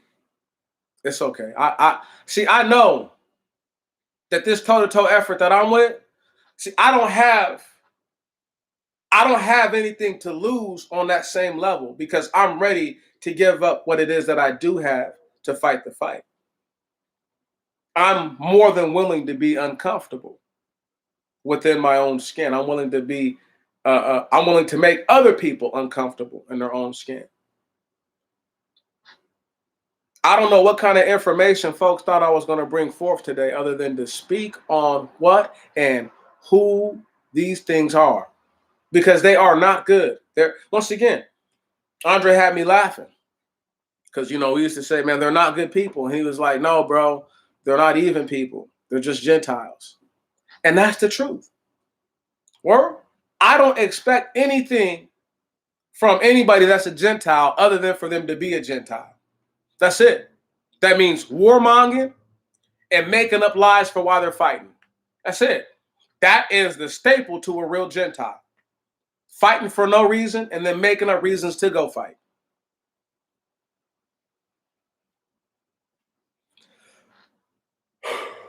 Before I end this out, I got to talk about that sister who was brutally murdered again. Y'all do realize this dude got punched in his face, had the wherewithal to not stand there and fight, but to leave and run, right? It's not like dude is 6 foot tall. It's not like he's a little itty bitty person, right? Itty bitty Gentile. No, he's not. Kind of tall, actually, for standards of what a regular heighted person who's 5'8", 5'9". That's taller than them by anywhere from 3 to 4 inches. So you're that much larger than a regular person. You've been trained to kill. You've been trained to fight with your hands. And as opposed to you defending yourself against the actual real threat that sought to do you bodily harm and to seek to do damage to you, could have potentially killed you.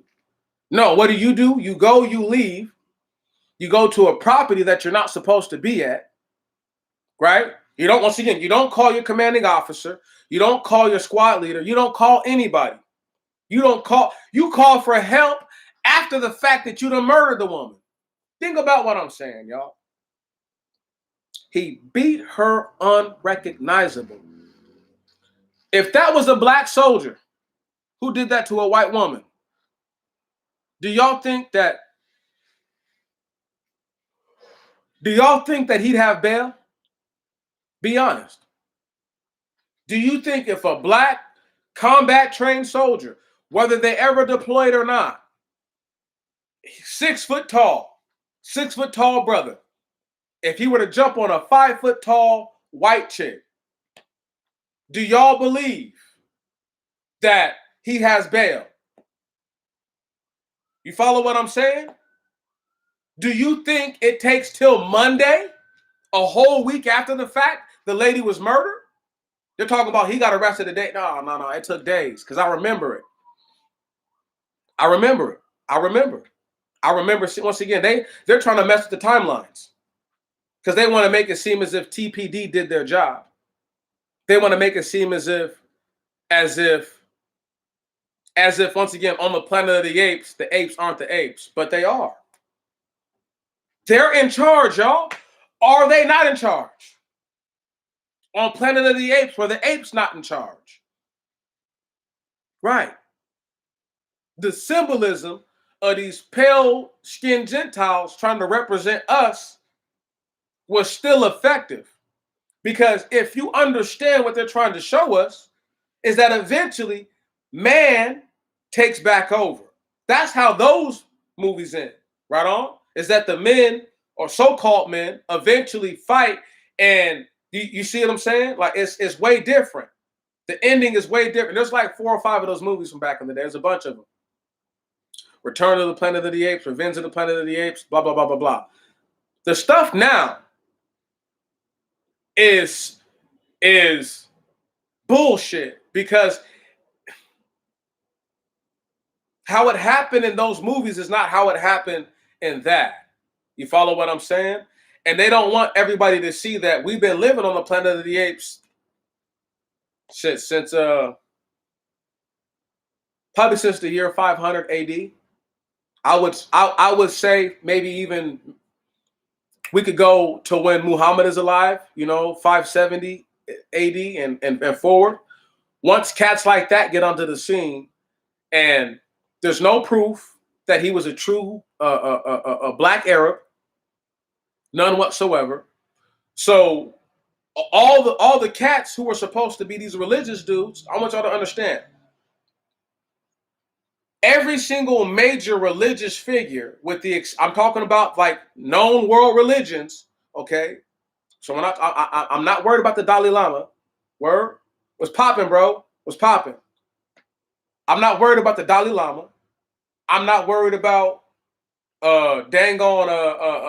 anybody from that sort of spectrum, right? We're just gonna talk about Nation of Islam type dudes, right? Not nation, but the Islamic faith, the Muslims. Every major leader who's running stuff over there has white light skin. Word? Even President Xi Jinping has white light skin, the Chinese leader, but just follow what I'm saying. All these cats on this planet are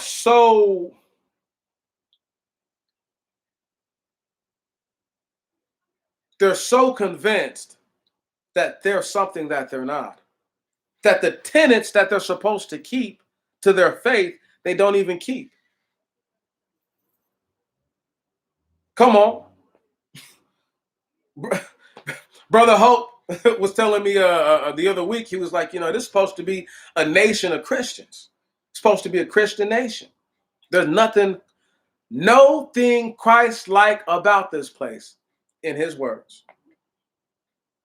Right on? And I might be paraphrasing a little bit, but that's what the brother was saying. Once again, I'm not the only one who feels like this. That man been feeling like that his whole life. Word? What y'all been believing, you believed before you met me. All I've done is give you other things to think about. That's it. I just put a little bit of this out there, put a little bit of that out there, and hope that it's effective for the people, and hope that they will be receptive to the message and to the information, because it's difficult to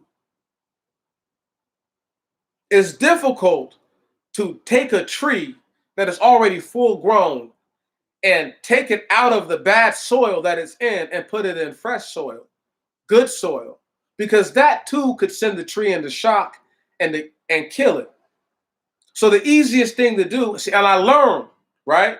I learned this because I used to believe that that's how we had to do it, was take the tree out the bad soil and put it in the good soil. But I've seen over the years that that's not always effective. So sometimes you just have to take a high amount of that good dirt, you have to dig around that tree, and you have to lay that good dirt around it. And then you have to pat it back over with that old dusty dirt. Then you have to wait for the rains to come. And you have to redo this process continually. And eventually, the nature of the tree, the health of the tree will change. You see what I'm saying? But we have to be in a position in our minds to realize that we're in bad soil. We don't have good soil around our roots. So therefore, everything we receive is like poison to our vessel.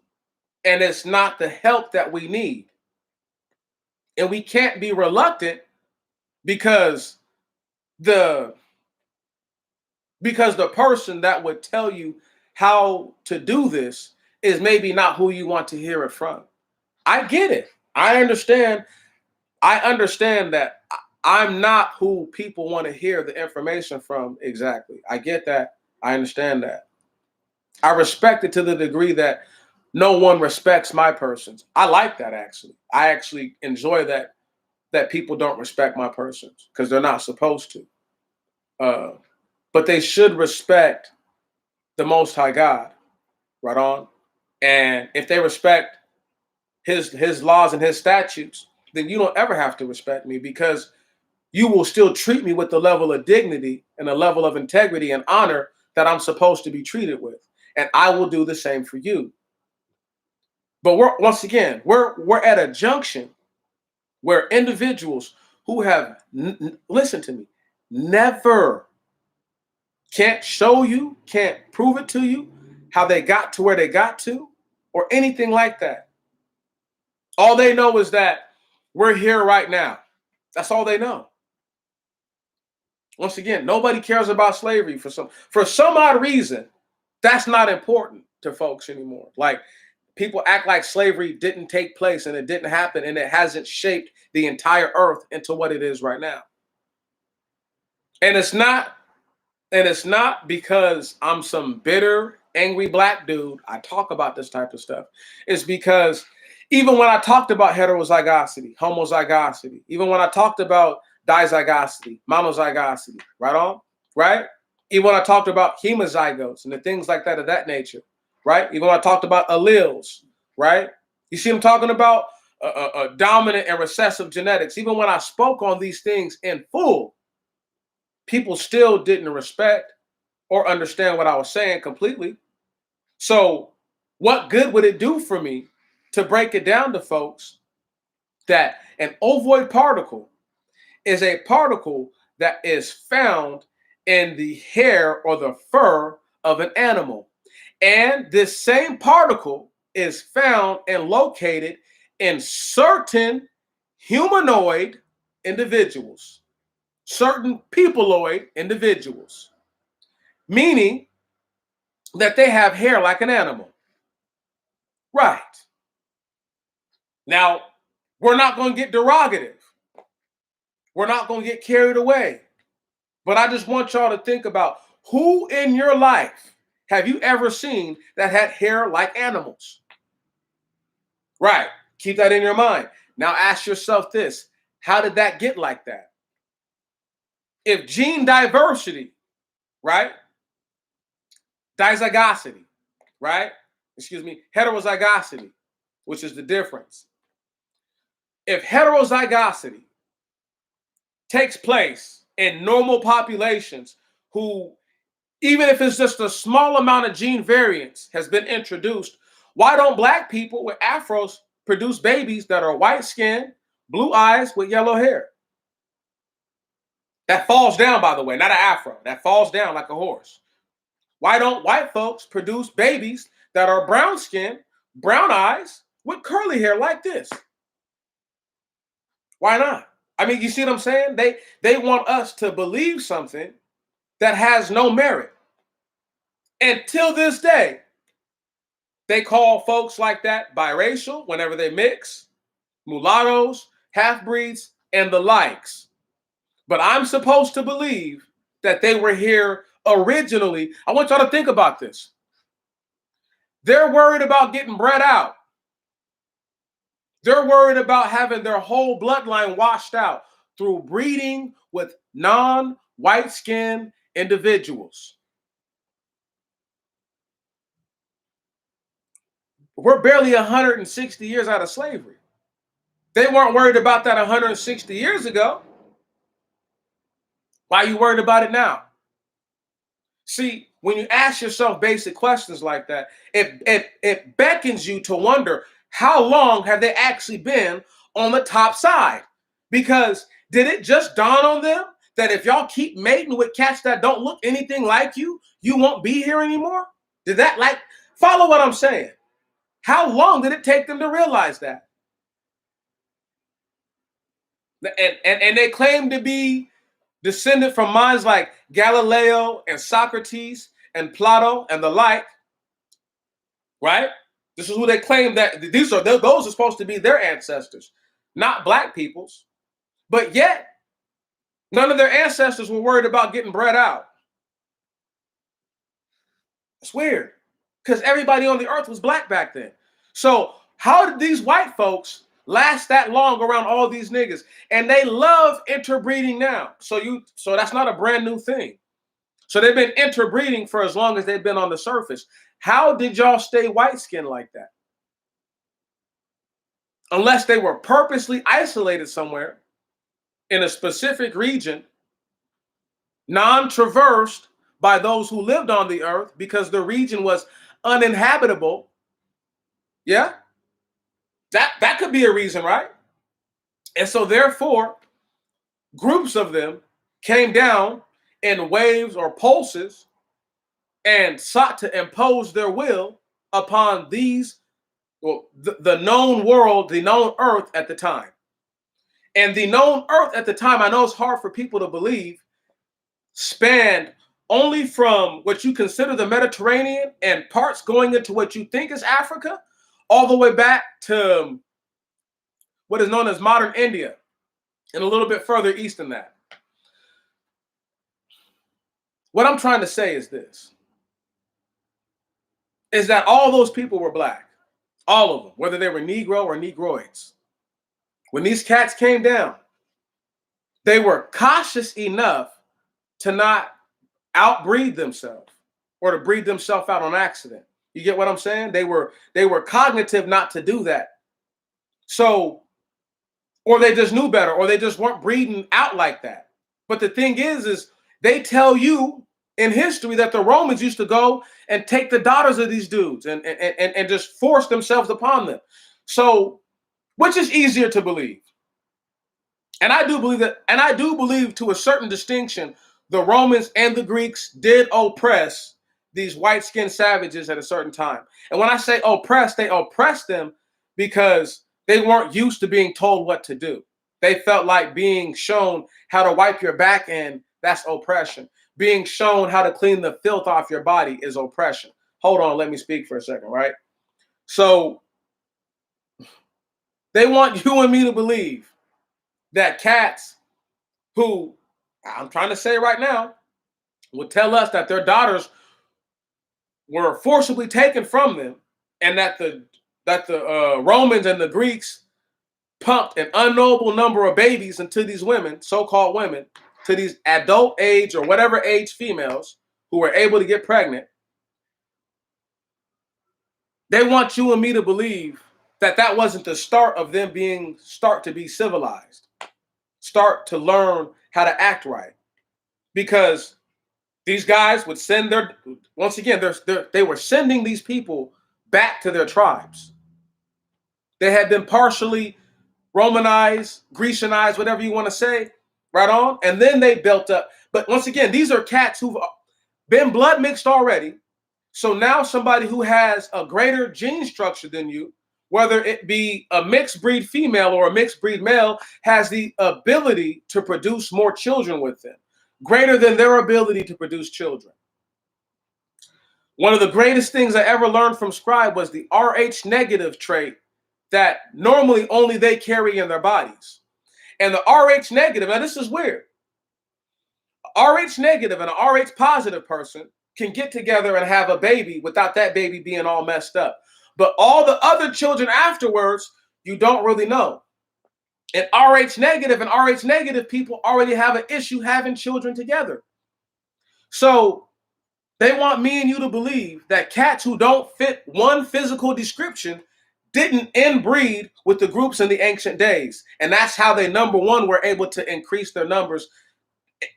Back then, that was inflation of their numbers. They inflated their numbers. They pretty much lied, right? They embellished who they were. But These children that were being raised around these barbarians were being told, you're a Gaul. You're not a Roman. You're an Ostrogoth. You ain't no Roman. You're a Frank, right? You're a Jew. You're a Burgundian. You aren't one of them. Right. And so for however many hundreds of years that all this goes on, until there's enough of those individuals in those societies that they can successfully uproot them and take them over. Now, like I said, there were black skin traders, people who look just like me and you, who were opportunists and didn't realize the damage that was going to be done by these decisions, or they knew and they just didn't give a fuck. Either one is fine with me. But the fact that everyone will try to say that all these dudes are the same, all white folks don't even look the same. Vlad Putin does not look like Brad Pitt. Stop playing with me. Word? You know what I'm saying? Like, Jack Black does not look like Steve McQueen. Word? I mean, like on some level, people have to be honest with themselves and say, okay, how do they look differently like that? Why do they look differently like that? Now they want you, but once again, Klay Thompson could come out with white skin. Devin Booker could come out with white skin. But somebody 1,000 years ago, 2,000 years ago, couldn't have came out with white skin. Think about what I'm saying. They want you and me to believe that the things that we're seeing now are brand new. They're somehow a phenomena. They're not. This has been happening for a long time. I used to post articles back in the day in my old videos. There would be pictures of articles about runaway slaves. And more than one of those articles was a slave who, unless closely examined, could pass for white. And in one of the slaves, a description, he had brown hair and green eyes and very fair skin. But he was a slave, though. So I need y'all to understand that it's not like they didn't know about this happening. It's not like they didn't know that this could take place. The same individuals that look like that are the same type of individuals that were created, that took over those tribes, who were able to show those other tribes the way pretty much. They were able to say, hey, look, we're not going to live like this anymore. We're going to live more like that. But they're not the real Romans. They're not the real Greeks. It would be like a bunch of white-skinned mixed dudes trying to say that they're going to replace black people. Oh, we tried to preserve black culture. How? You're not even a black person, really. You're only half. So how the fuck are you going to preserve what you're not? Thank you. See, but this is the type of stuff I'm talking about. Where, you know, Planet of the Apes, don't nobody want to hear that. Oh, Planet of the Apes, nigga, this nigga's tripping. But Andre Wickham was right to tell me to put it to the people like this. Because maybe they don't want to believe it, but how else did these cats get in charge? How else did they take over? Militarily, right now, listen, when it comes to just straight fisticuff, when it comes to straight just throwing down, they couldn't even beat the Afghanis. They couldn't even beat them. They couldn't even go toe-to-toe, really. After all the dirty macking, hear me, after all the dirty macking, after all the dirty pimping over there in Afghanistan and Iraq, they're having to draw down and withdraw from both of those places and to end all their hostile combat missions in those places. They're trying to keep bases and all these. It's okay. It's okay. You know, they don't have to feel like they're violating because they don't have the mind to understand that. So again, these are cats who didn't even know to wipe their backside. I can't stress that enough. By the time the Moors had come around in about 1000 AD, 1100 AD, right, and took over the so-called Byzantine or Byzantine Empire, by then, the half-breeds that were running around already, okay, and those white-skinned looking dudes didn't know to wipe their back in. They had to be taught how to bathe and everything all over again. To this day, these cats in this country, you got dirty-ass white folks who live in squalor, and they have no reason to live like that. And motherfuckers will be like, oh, there's black people who live dirty too. I never said there wasn't. But the difference between a dirty ass nigga and a dirty ass motherfucking white Gentile, the major difference is that I don't have good white skin to waste. I ain't no dirty ass nigga, but I'm trying to break it down. Okay? If that's the case, I don't have good white skin that I can just throw all away and say, fuck it, I'm gonna be homeless. Somebody would do something for me. Right? You see what I'm saying? There is no waste of good white skin for a nigga. But for a piece of white trash, whom this system would have bent over backwards to give them everything that they desired, they're not even willing to work for it. Do y'all remember when I read that part out of White Trash about Benjamin Franklin saying that that slavery was bad? Listen to me. This is a dude who potentially owned slaves, right? He said that slaves were bad for white folks. This is back in the 1700s. And the reason why he said they were bad is because slaves took away the initiative needed to go and work for yourself. So pretty much we're raising a bunch of lazy ass motherfuckers is what he's saying. And to this day, his point is right, because now we're in a situation where the individuals who could most easily get the jobs and so-called crank up this machine of America again, they don't even want to go back to work. Think about that. They're so content with collecting money from the government for free, right? That they're like, I'm not going back to work. They're going to have to force me. Think about that.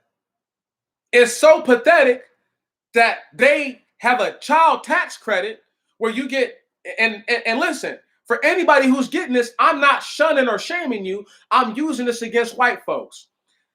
You got white folks who are getting tax credits, getting unemployment, about to get rent assistance and all kinds of other shit, but don't want to go back to work, don't want to do nothing. And don't nobody see the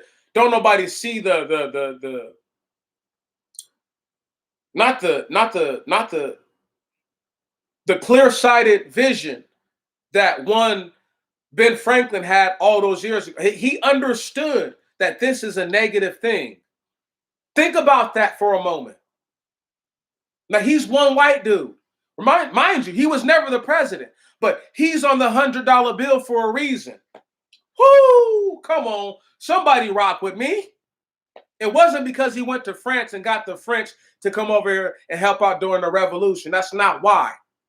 That's not why. It's because he said things like that. He was the most authentic and genuine of them. Right, at his time, bar none. For sure. It's not even a question in my mind. Because he had the foresight to say, dude, by allowing these black people to do all the work, all we're going to do is create generation after generation after generation of individuals who feel entitled and feel like they don't have to do the work. And once again, they didn't know that mechanization was going to take over everything, but they probably visualized these things could happen, probably saw like, if we do this a certain way, there's a level of success that we could have. If they were already prone to working, if they weren't so fucking lazy, they would be able to have enjoyed the fruits of their actual labor. Does that make sense? You feel me? Like, they can't tell me and you that, oh, they're hard workers, because they're not. Their history says that they come from beggars from England. Their history says that when they got to this land, they couldn't even feed themselves and they were squatters once the government had so-called picked itself up a little bit. And their history says that they had multiple failed colonial experiments, right, that said that they were unfit to live by themselves and that they could not take care of themselves. So for all intents and purposes, slaves weren't here just to do the work. We were actually here to make sure that Massa didn't get himself killed by accident. You see what I'm saying? Because they were that stupid. They don't want to believe this. They wouldn't even be here like physically, actually, literally be on the earth without us right now. If you and I did not exist, they would have been dead a long time ago. They'd all killed each other.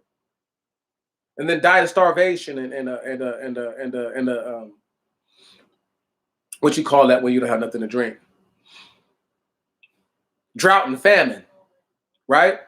That's how they would have left the earth, because they're not peaceable creatures.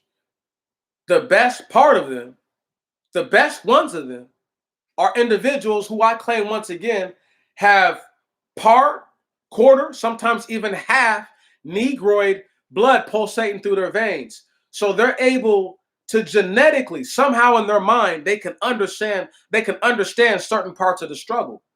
Whether or not they agree with how black people in general conduct themselves, they still understand, like, I know why they act like that. It's a white dude or a white chick who get it. They're like, I understand why they're like that. And it's not because they're stupid, and it's not really because they don't have anything. It's because they have untreated trauma for hundreds and hundreds of years. JP Hope said, and the more I think about it, the more true it is. He says, the reason why black people don't show their feelings, and we always hold we hold a lot of it in, we only let so much of it go, is because that's what we was trained to do. You get hurt on the job, just keep working, nigga. That's it. There is no time off. There were no time off. And because we were conditioned and trained to be like this, we can't help to this day but to hold it all in and to not say anything. And the things that we feel the truest and the most about, we never share with anyone. And we should, because we shouldn't feel ashamed to saying what's on our mind. They can say what they like. I can't think of the punk ass white boy's name right now, but only on the planet of the fucking apes in white heaven could a white dude who's a musician say some shit talking about he used the N-word jokingly with some friends of his, and it was boneheaded and all. When the fuck is it ever a joke for a bitch ass white boy to use the N-word? Ever. I don't know if it was the Donahue show or the Dave Matthews show. It was one of them shows back in the day where Eddie Murphy was the guest, right? And the white dude says, he says, does the word nigga offend you? Right? Like nigga. And I'm telling you, Eddie Murphy, I don't know if he knew that was going to happen, because you can see his body language change, right? And then he got into character. But if Eddie Murphy had gave that nigga a 2-piece and a biscuit with a soda on the side on live television, that he would be more legendary today than any other nigga right now. That would have made him a legend. Legendario, okay? You understand me? Okay? That's a fact.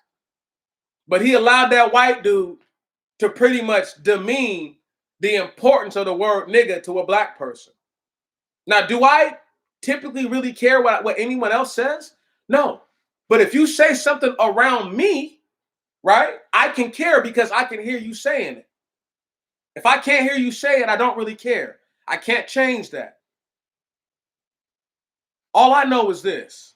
You got way too many individuals who are way too comfortable doing shit that if a black soldier, a black Army Ranger, 6 feet tall, jumped on a 5 feet tall white chick and beat her face unrecognizable, that nigga wouldn't have no bail.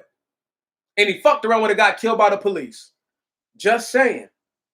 But the fact that we live in a land where in which you can't even expect the most basic form of justice to take place when it makes sense for it to be administered.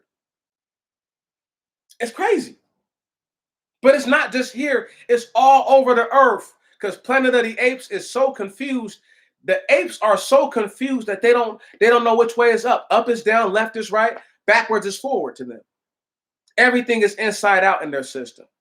And a couple of them, like I said, who get it, who actually get it.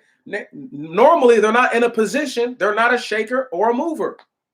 They only let the ones who are going to perpetuate and prolong Okay, you see what I'm saying? And procrastinate what should already have come to an end, which is this evil ass system that we live under. I'm not ever, ever going to let my people believe that you owe your enemies an apology for being black. I'm not ever going to let my people believe that you owe your enemies quarter or mercy come the great day. There has been no quarter or mercy for the black man. We implemented plumbing in this nation into the modern world. We're simply, we are, like I would tell anyone, if you live in any country like America where slavery took place, you are at least a passive recipient of slavery. You have to be. If you have electricity in your house, you're a passive recipient of slavery. If you have running water, you're a passive recipient of slavery. If you can go to the grocery store and get vegetables, okay, you're a passive recipient of slavery. Let me show y'all something.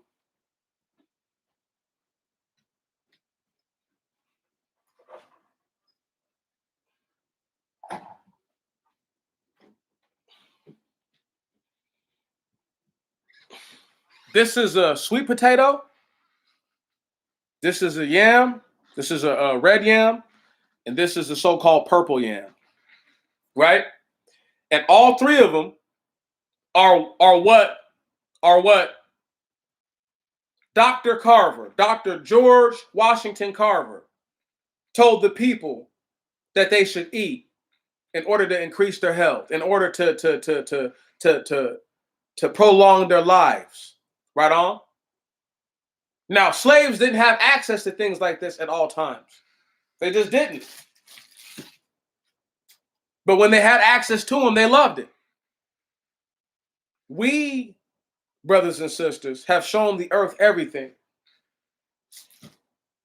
It was Dr. Carver who told Mahatma Gandhi that this is how you feed, this is nutrition for a developing nation. What I'm holding in my hand right here. And to this day, yams and sweet potato are a staple in India. Soy, the actual plant that he found out did the most replenishment to damaged cotton damaged soil that had all the nitrogen stripped from it. Why do you think China started growing all that soy? Right, because who do you think told them? But the Indians. And who do you think they learned it from? George Carver. Can you dig it? But only on Planet of the Apes can a black man not even be given the due diligence of his credit that he is deserving of. Ain't nobody gonna tell me no different. That's what happened. Why do you think the Chinese started growing soy there? They were starving, y'all. They were starving like Marvin. They listened and they started growing soy in some of the same places that they were growing cotton in. Okay. Does anybody remember why he showed black people how to grow peanuts? If you don't remember, I'll tell you here in a second. It was so that way, because peanuts were the easiest to grow and had the highest yield of nitrogen out of all the other plants, save for soy, but soy is a little more complicated. Peanuts are fairly simple and they have a high yield of nitrogen that it gives back to the soil. So therefore, if you wanted to rotate, he invented crop rotation. Without George Carver, there would be no crop rotation. Only on Planet of the Apes, only in white heaven, can someone tell you that white folks are 98% of the farmers now, but they weren't farming just 100 years ago. Fuck, they weren't even farming during the Dust Bowl. That's not even 100 years ago, y'all. That's like 90 years ago. Come on. Think about that. Think about that just for half a moment. That the Dust Bowl, 90 years ago now, going on 90, happened in the same places where they murdered black folks. Had to throw that out there. None of these cats are farmers. Not none of them. No, not one of them. Without George Carver, without his due diligence, this country would have been left in shambles. It's a fact. It's not an opinion. It's not none of that. And in barely 100 years after Mahatma Gandhi met George Carver, two of the nations that were able to benefit directly from that advice are now nuclear powered. Come on. Did anybody hear what I just said? You need proper nutrition to think right. They've been eating good food for such a long time, right? Healthy vegetables, you know, I'm obviously cut with goat and stuff like that and lamb and stuff like that. They don't eat beef over there. Most Indians do not eat beef. Very small sects of them do. But yeah, you hear what I'm saying? They've been able to nourish their body with the right things, so they're able to think the right thoughts. Thinking positive is a good thing. That's the right way to think. Positive is, where do we go from here? That's a positive thought. That's not a negative thought, okay? That's not a dismissive thought. That's not any of that. That's just where we're at is a certain place. How do we get further from here? And we need to understand that we're dealing with individuals who've never listened. They've never, even though that George Carver told this same country that you live in, he gave them that same information. Is that how they done it here in America though? No. Nope. Without George Carver, they wouldn't. He created the peanut industry. Planters Peanuts has George Carver to thank. That's besides the point.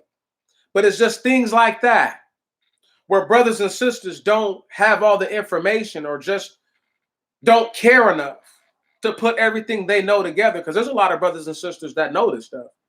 They just don't put it together. They're not connecting the dots. I'm connecting the dots for you so that way you can realize and see that we are in a system.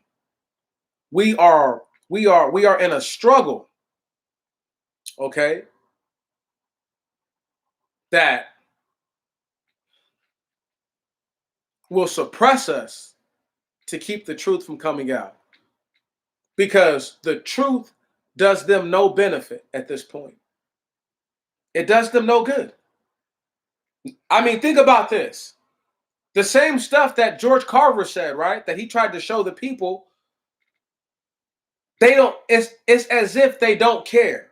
Like, or now they want to act like they give a fuck. Like being a vegan or being a vegetarian, right? Just in case y'all didn't know this, outside of the slaves being fed, you know, chicken back and the intestines of a pig, of a swine, most slaves were vegetarian / vegans. Most slaves did not eat a lot of meat unless you could get off and go fishing real quick and get a little fish or something like that, or maybe catch a wild rabbit or a wild squirrel, right? And I'm just being honest because you want to eat some meat, so you're going to eat whatever you get your hands on then. So most slaves, though, didn't eat meat. Most of them, corn was the main food source for the slaves. That was the main food source for us. Corn. I know a lot of people are like, what the fuck is your point? My point is this, is that we've been doing the right thing here, even though we didn't realize we were doing the right thing. And most of us want to live right. Even the evil ones want to live healthy and want to be what they think is righteous. Because at some point you realize I don't have to have a country fried steak. And I don't have to have deep fried chicken.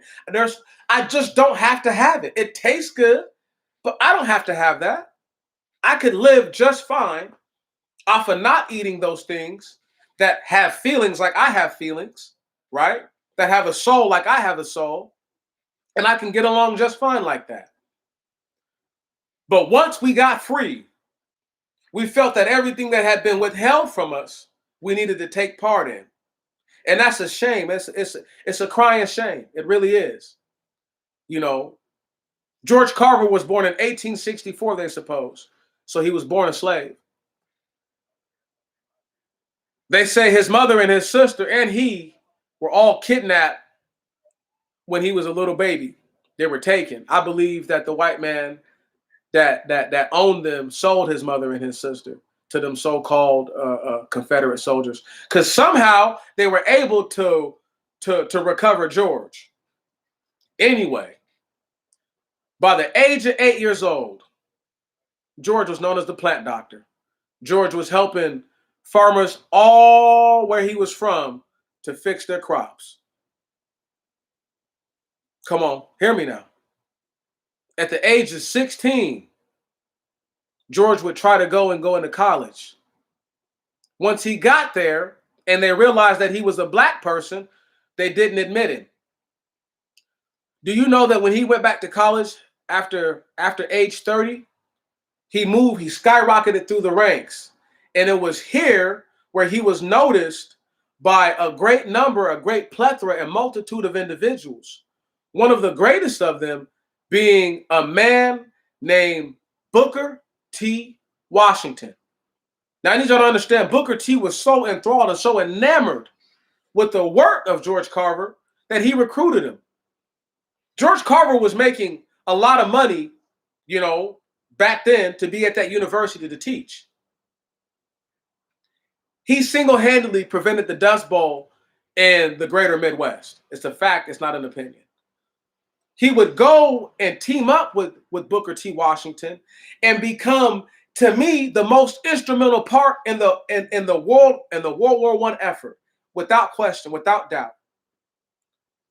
Then after this, he would dedicate his life to the betterment of poor black people. He invented the Jessup wagon, which is a traveling classroom, so he could show black people how to grow their crops and how to better their lives. This is what George Carver done. I need people to understand that just because I don't speak to every single little piece of information in my mind does not mean that it's not there. That doesn't mean that it's not housed up here somewhere. Okay? We are living in a land where that man and all of his wisdom and all of his elderhood, okay, and in his manhood, he said, it's not about the size of your bank account or the type of clothes you have or the kind of car you drive or even the house you live in.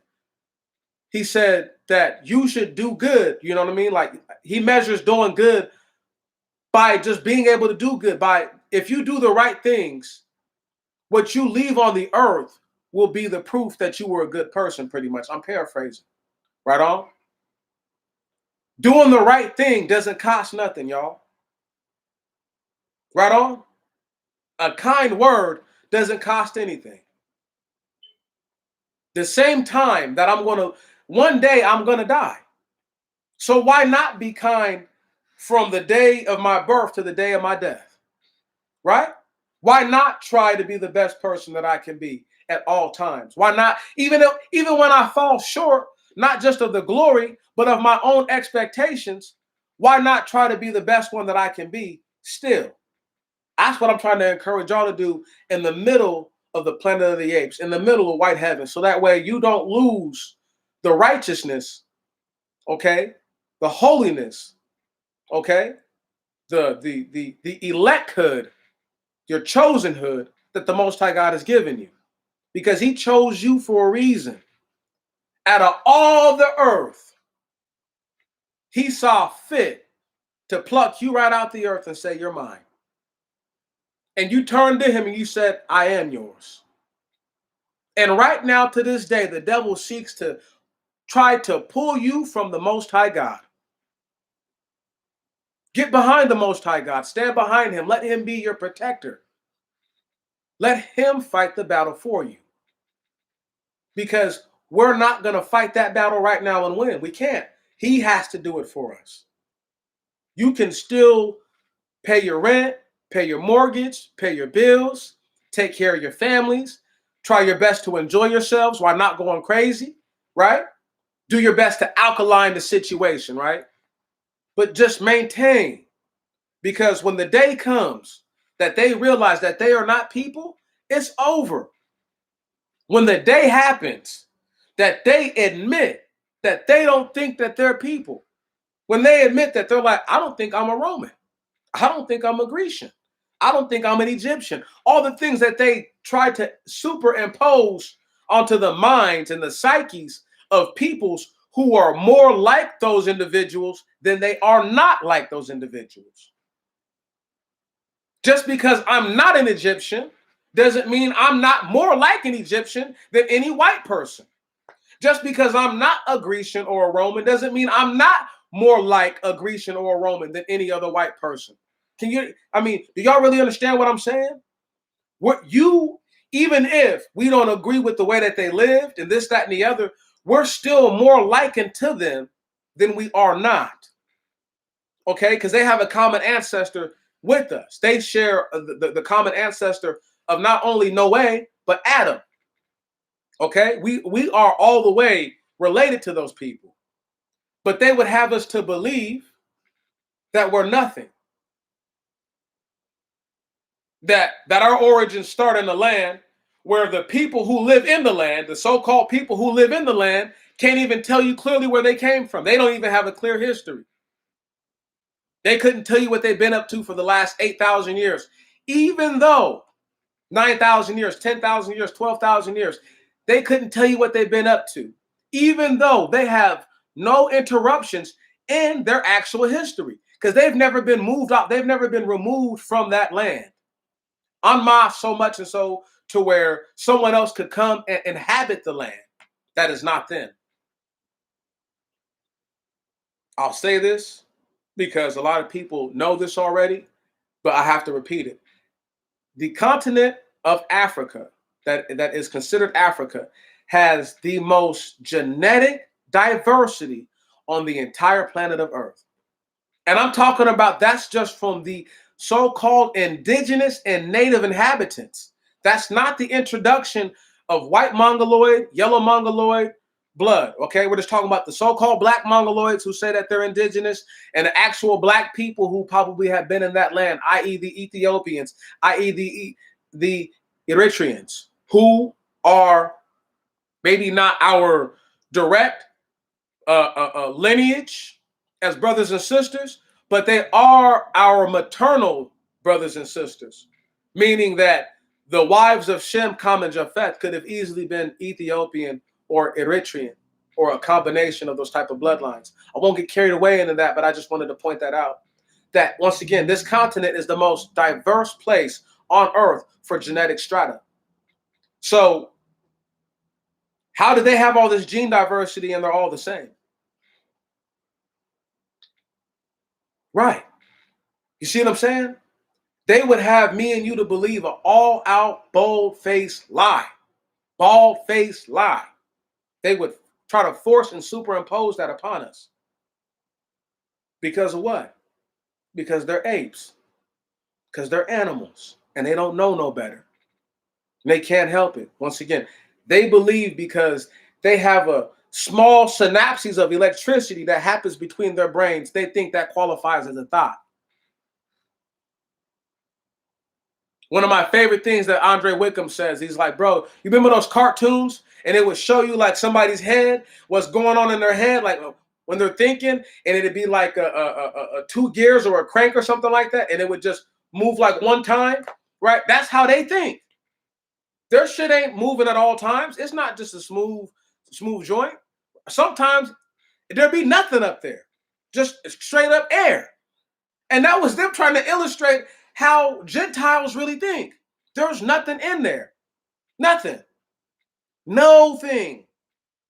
You know how many times I've asked a white dude what's on your mind? They're like, nothing.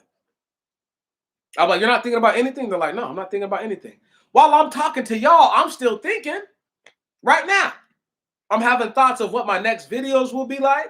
I'm having thoughts of, of what I want to present next, right? All those things are coming to me, right? And not just that, but the thought of how I'm going to say what I'm going to say next. I'm thinking. These Gentiles literally just do things on impulse. And I know it's hard for people to understand the difference between a thought and impulse. Impulse is, you see this lighter right here, right? Impulse is, I let somebody use my lighter. They boom, boom, boom. light their little cigarette, and they put it in their pocket. They didn't even think about putting it in their pocket. Instinctively, once it's in your possession, see, this is how possession works. Once it's in your hand, you possess it. You are the technical owner in that moment. Whether or not it's actually yours to have, because you possess it, you own it for that moment. So because the sensation of possession gives us the underlying thought of ownership, the impulse of putting the lighter in their pocket takes place without thought. Come on, hear me now. So I'm not going to compare murdering someone to putting a lighter in your pocket, but the idea that they literally act on feelings and not on thought. Right. So the first thing that hit their body that was a sensation, or the first urge that came to them, and it might not be necessarily in their mind, because this is why the Bible says, the imaginations of your heart, what your heart desires. I do believe that your heart has a mind of its own. I can't prove that, but the scripture, the way that it's written out in the scripture, that is the idea, that your heart has a mind of its own. Can you dig what I'm saying? So because your heart has its own desires, your mind doesn't have to always be working. You get what I mean? You don't always have to be thinking. So if they're going after their heart's desires, it doesn't matter. They're not even going to, they're not worried about consequences or anything like that of the nature. You follow what I'm saying? This is a very important thing, y'all, because I'm getting ready to head out here in the next 20, 30 minutes. I ain't going to be on here, doing this all night, but I needed to stress this. I needed to speak on it. And the most critical things I got to talk about for a very long time. And now I'm just, freestyling and floating as I go. But I like to do this. I would love to do more things like this, where I just talk. I don't really present too much information, and I just bring to y'all what's already on my mind. And maybe y'all share a little more with me what's on your mind. Everybody knows certain things to be absolutely true. What I'm trying to do with my brothers and my sisters is I'm trying to get all of us to see that there is only one true truth. That's it. The truth is the truth. It has not changed, nor will it change. There are 4 seasons. There is winter, spring, summer, and fall. There are 4 seasons. Each 4 of those seasons is rendered by a specific day. And there's a specific day each year that each season transitions from one season to the next. And it happens in 3-month intervals. So the season of winter will start, and then when it's getting ready to end, the new season of spring, there is a day that initiates the spring, that initiates the change of the season. Once the spring has gotten to its fullness, there is a day that initiates the change to the summer. Okay? And then once the summer has gone through, right, there's a day that initiates the fall or the harvest time. And the reason why this is so important is because they've never changed. Just because all 4 of the seasons do not show up as they are supposed to, there is still winter, spring, summer, and fall. They all still take place. And so for people to try to go against what is the absolute truth is ridiculous. The moon comes up. The sun comes up in their respective times, and you can see them at their respective times. Now, the sun is seen any day that there is not clouds, but the moon is only seen certain times in the month when she's gathered enough energy or light from the sun to show her fullness, to show her true beauty. So I can't tell y'all that just because I read that in a book, that everyone has to believe that. Word? I can't tell anyone that. All I can say is that it's hard for me to believe that individuals who can think for themselves are still being held captive by things that they know are not true. Did y'all hear me just then? I find it difficult to believe that brothers and sisters who know that their enemy will lie, cheat, steal, and kill, murder outright for the sake of just being what they believe is right, right? They will do this just because what they believe is right, not because they actually are truly correct. They will still take their word over someone who is trying to at least unearth the dearth of secrets that have been hidden from us, the dearth of knowledge and information, the heaps of it that have been absconded, okay, and veiled in secrecy. I'm trying to do that. It's not an easy task because at any time I may say something that a person disagrees with, or something that they find disagreeable, and therefore they will throw the baby out with the bathwater, as opposed to saying, you know what, on this subject, I'll reserve my right to believe what I believe until further notice. But all the other things that this brother has said up until thus that I do believe to be the truth, that have bared themselves out to be the truth, I will live with that. But as opposed to people treating me like that, they throw the baby out with the bathwater every time I say something that they don't like. So therefore, all the great knowledge that I didn't give myself, that I read in the book, and I'm simply sharing with everyone else, now they don't get to get that same great knowledge because they're willing to rob theirself. They're willing to steal from theirself, okay, the chance at real life. Real life being acknowledging every day that you get up, every moment where you have a blank space in your mind that, man, the Most High God is good. As I look out the sky right now and I look over the horizon, and I just look out the window and I see these green trees and I say, man, God is good to me. He's far too good to me because I'm not this good to myself. It's been an honor of honors to just have lived. I believe that right now because every action I commit is being documented and brought to his holiness. In some way, shape, or form, I get to live in his presence. And I find that so amazing. Because how many people have come to that conclusion in their life? That while you yet live, you are in the presence of the Most High God and just don't realize it. It's deep. That's where I want my brothers to be and my sisters to be. Because we will not be able to fight this fight for much longer. I can guarantee y'all that. The righteousness are being withered away every day. And every day the righteous give up and become sinners and become the same wicked, vile monsters that they sought to never become. Every day they give up on being repentant, and they give up on being remorseful. They give up on redemption. They give up on righteousness altogether.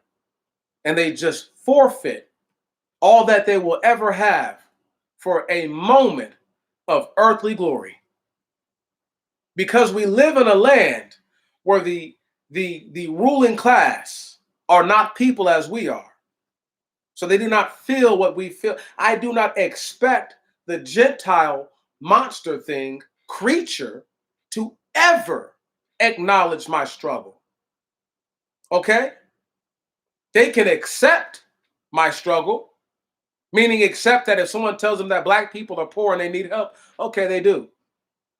But for them to actually acknowledge my struggle and to say that this is what this one suffers from, how can I help? You see what I'm saying, brothers and sisters? That's the way. You know, I don't have all the other things that people would like for me to have. But what I do have is love for the Most High God. And I have love for his people. Like I told y'all not too long ago. And the first person I ever told this to, and I had never told anyone before this, I had told Tammy Bowser, this is some months ago. I had said, I used to literally operate in hatred Word? Like the way that I would deliver my message was because I hated all the Most High God's enemies. I hated everything, right? I just had all this hate in me. I hated my situation. I hated what happened to me. I hated my son's mother for a while. Just hate. Word? Hated the dude that I just hatred. That was all I had. I couldn't feel the love. I could read about it, and I knew that the Most High God had enough love for me to let me live, but I couldn't feel the love. Right on? And it wasn't really till like last year, at some point that I just told myself, I was like, bro, you just have to let the hate go. And I mean, I cried about it. It hurt me just to realize how many years of my life I had spent being so spiteful to everything. And it was like I lost all those years. But I had to tell myself, you didn't lose those years, you learned something. You learned a lot about yourself, you learned a lot about other people, and now I'm doing my best to operate not in hate, but in love. Right on? Because I do love the people of the Most High God with all my heart and all my soul. I don't love y'all more than I love him, but man, when I say I love y'all, man, I love y'all. That ain't nothing like black people to me. I love me some me, but I love me some us. Right on? I love us. Ain't nothing like us. Nothing. Because when we're righteous, man, we are righteous. And when we're wrong, man, we are wrong. But that's why I love y'all. Because I know when you do something, normally you meant to do it. And so if you do something that seems like love, I know that's love. If you do something that seems like hate, I know that's hate. And there's the chance, once again, that someone might be unlearned, doesn't know better, so therefore they can't realize how they're operating. But I knew in my heart, I knew in my soul and in my spirit that I operated in almost complete hatred for a long time. And that I still love people and still love things, sure. But I felt my hate more than I could feel anything. And I was like, this is killing you. And I just said, you know what, brother, just let this shit go. Let it be. Right on? You may never see your son ever again. At least if he sees something about you, if the off chance that he get to see one of these obscure videos of Sir Demetrius, at least he could be able to see the growth if he was so bored that he just wanted to watch hundreds of videos, right? And just from where I would from where I let it stay till now. Because if I had left my old videos on here, I'd have way more videos than subs, and but people would get to see the growth for sure, like undeniable level of maturity that I've gained through just the fellowship of my brothers and my sisters who have undoubtedly, unquestionably supported me this entire time. The kind words go much further than y'all will ever know. Right on? When any of y'all ever tell me, bro, keep doing what you're doing, keep up the work, it's a little thing. Because it's not a lot, but it matters. Right on? It's not a down payment on a house. It doesn't need to be, right on? Because that's a down payment on Demetrius Antoine Jones's courage and his integrity, right on, and his dignity and his honor. Y'all put a down payment on that when you say kind words, right on. When you build a person up and you don't tear them down, that's a down payment on the equity of their soul and of their spirit. And I appreciate y'all more than you will ever, when I say more than y'all will ever know, I appreciate you duly. I really do. And I just want y'all to know that it's not going to get any easier. It's not going to get any more simple or easier on us. Each day will be more trying and more vexing to the spirit. Each day will push you closer and closer to the edge. But if you just remember that the Most High God is your protection and that he is sending to the earth forces that cannot be stopped by mere mortals, then you should rest easy. Every single person that we love is not going to make it to the kingdom. We can only hope that we make it to the kingdom. Us as an individual. We can show others what we believe is the right way. Those who love the Most High God, even if they don't know how to love him, will eventually come to the same conclusion. They will eventually follow up with the same way of being, and they won't change. You know, we're almost 3 hours in, so I'm gonna get ready to wrap it up. But I just want y'all to understand, man, that it's been a journey for me since I was 24 to now being a 30-year-old, man. Just to learn how to better take adversity, how to live with myself, and how to identify who really are my friends and who really are my foes. And I'm realizing that I have very, very few friends, and most of them don't live in this state, the real friends that I have. So, y'all my real friends and family. I have people that I'm related to who they would rather continue to live in the sin that they've been living in than to acknowledge that maybe the way they're living is not the right way. And I would rather deal with people who are more like-minded, so that way they're not trying to draw me off of the course of trying to be a righteous person, and they're not trying to demean or question every little thing or tell me that I don't want to hear about that. I just want to watch this baseball game or this basketball game. I don't want to be bothered with that.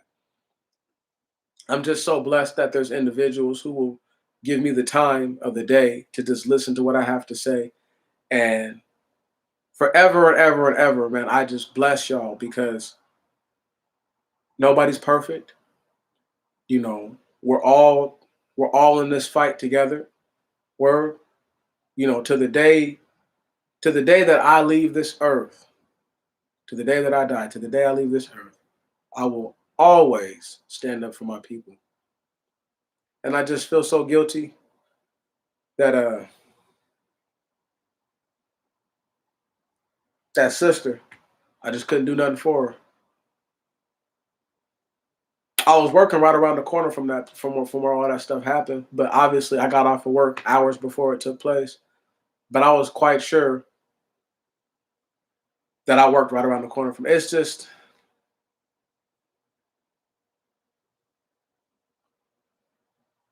It's just highly unfortunate and highly upsetting that when I see Black people sometimes and I speak to them, and this is brothers and sisters, sometimes they ignore me. And it hurts my heart. And the first thing I say is, I'll let white people kick their face in. And I have to catch myself saying that. And I say, Meech, they don't know that you would put your life on the line for them. They didn't know that. They don't know. They don't have any idea that you will risk it all for them. And maybe that's a good thing that they don't know. But I seen a sister the other day. She was running. She was jogging.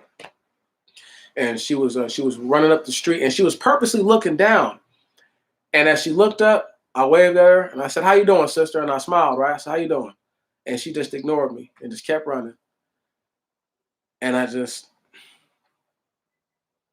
told myself, man, I said, I hope the sister that was murdered wasn't like that sister, where a brother would speak to her, and just because he's dressed a certain way that day, you think lesser of him. You don't think you know what I'm saying? Like, I know there's a bunch of homeless people in Tacoma. I understand that, right?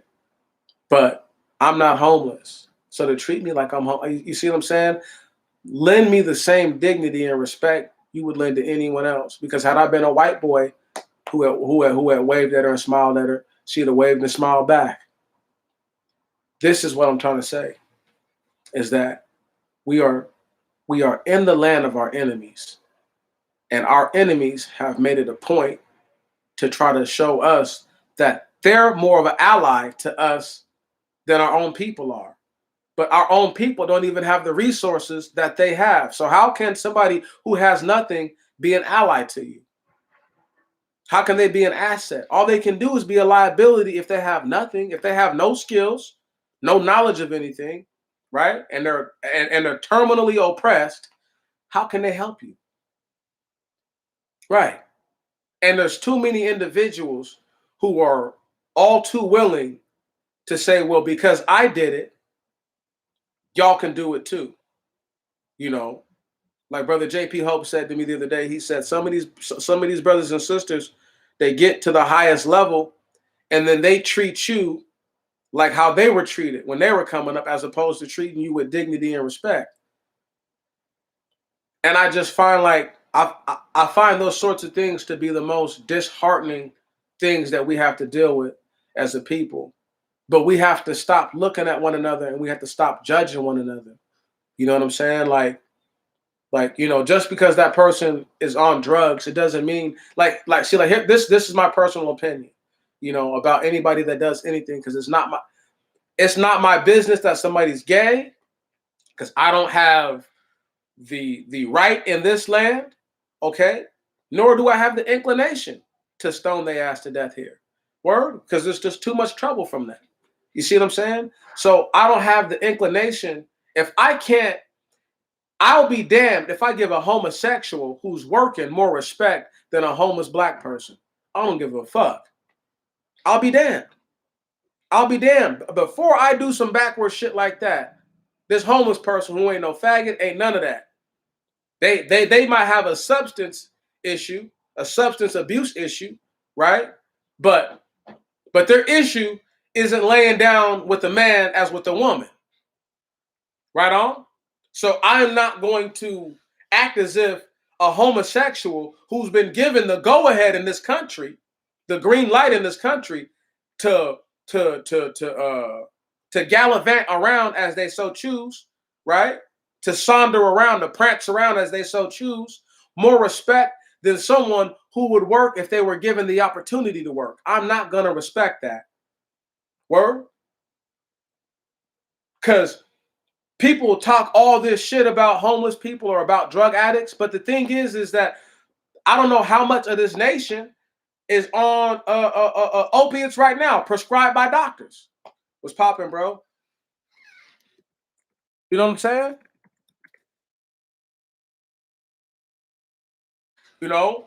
What we don't get to say, hey, all these people doing opiates are drug addicts, right? Every last one of them, even if it's prescribed or not. People accept the fact that the Planet of the Apes, because the apes told them that it's okay to take it, you can take it. Think about that. Only because the apes told you it was all right, you think it's all right.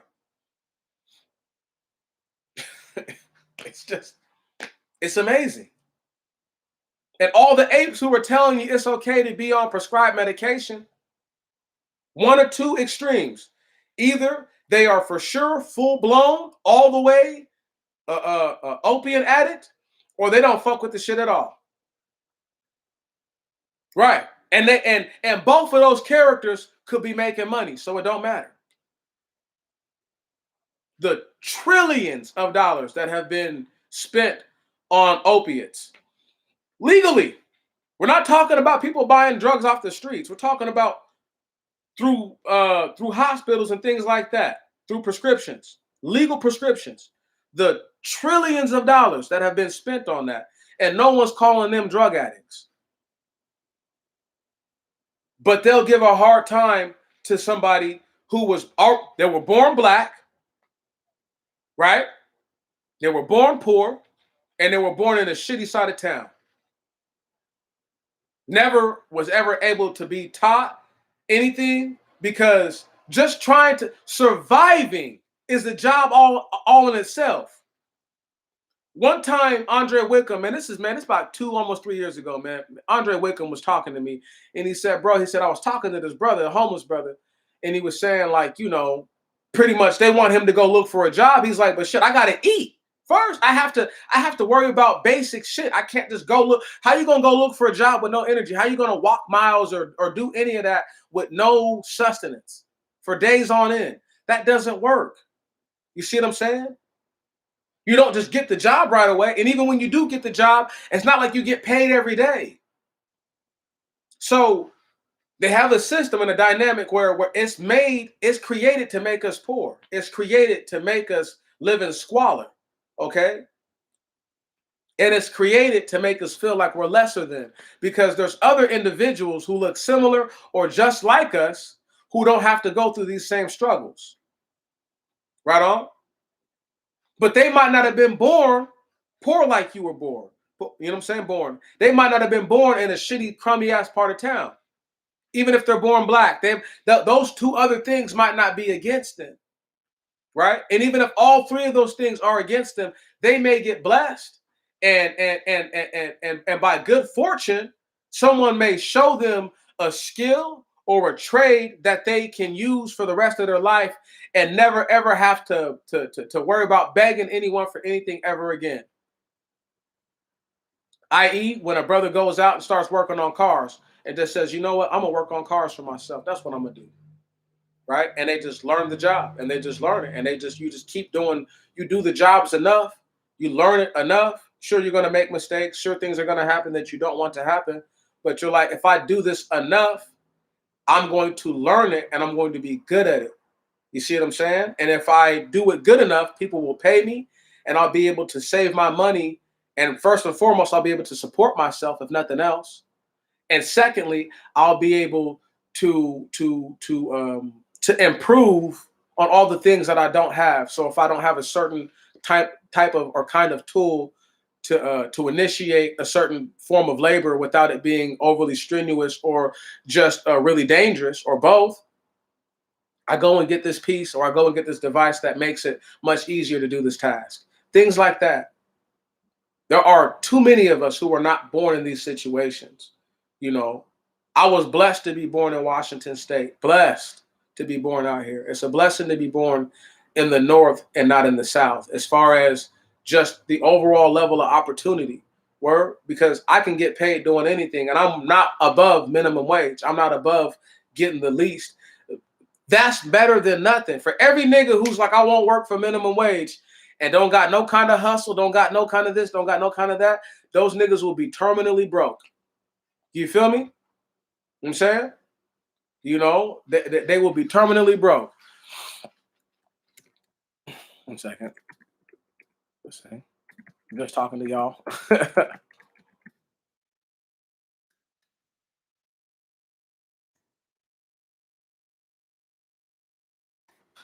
Family, check me out.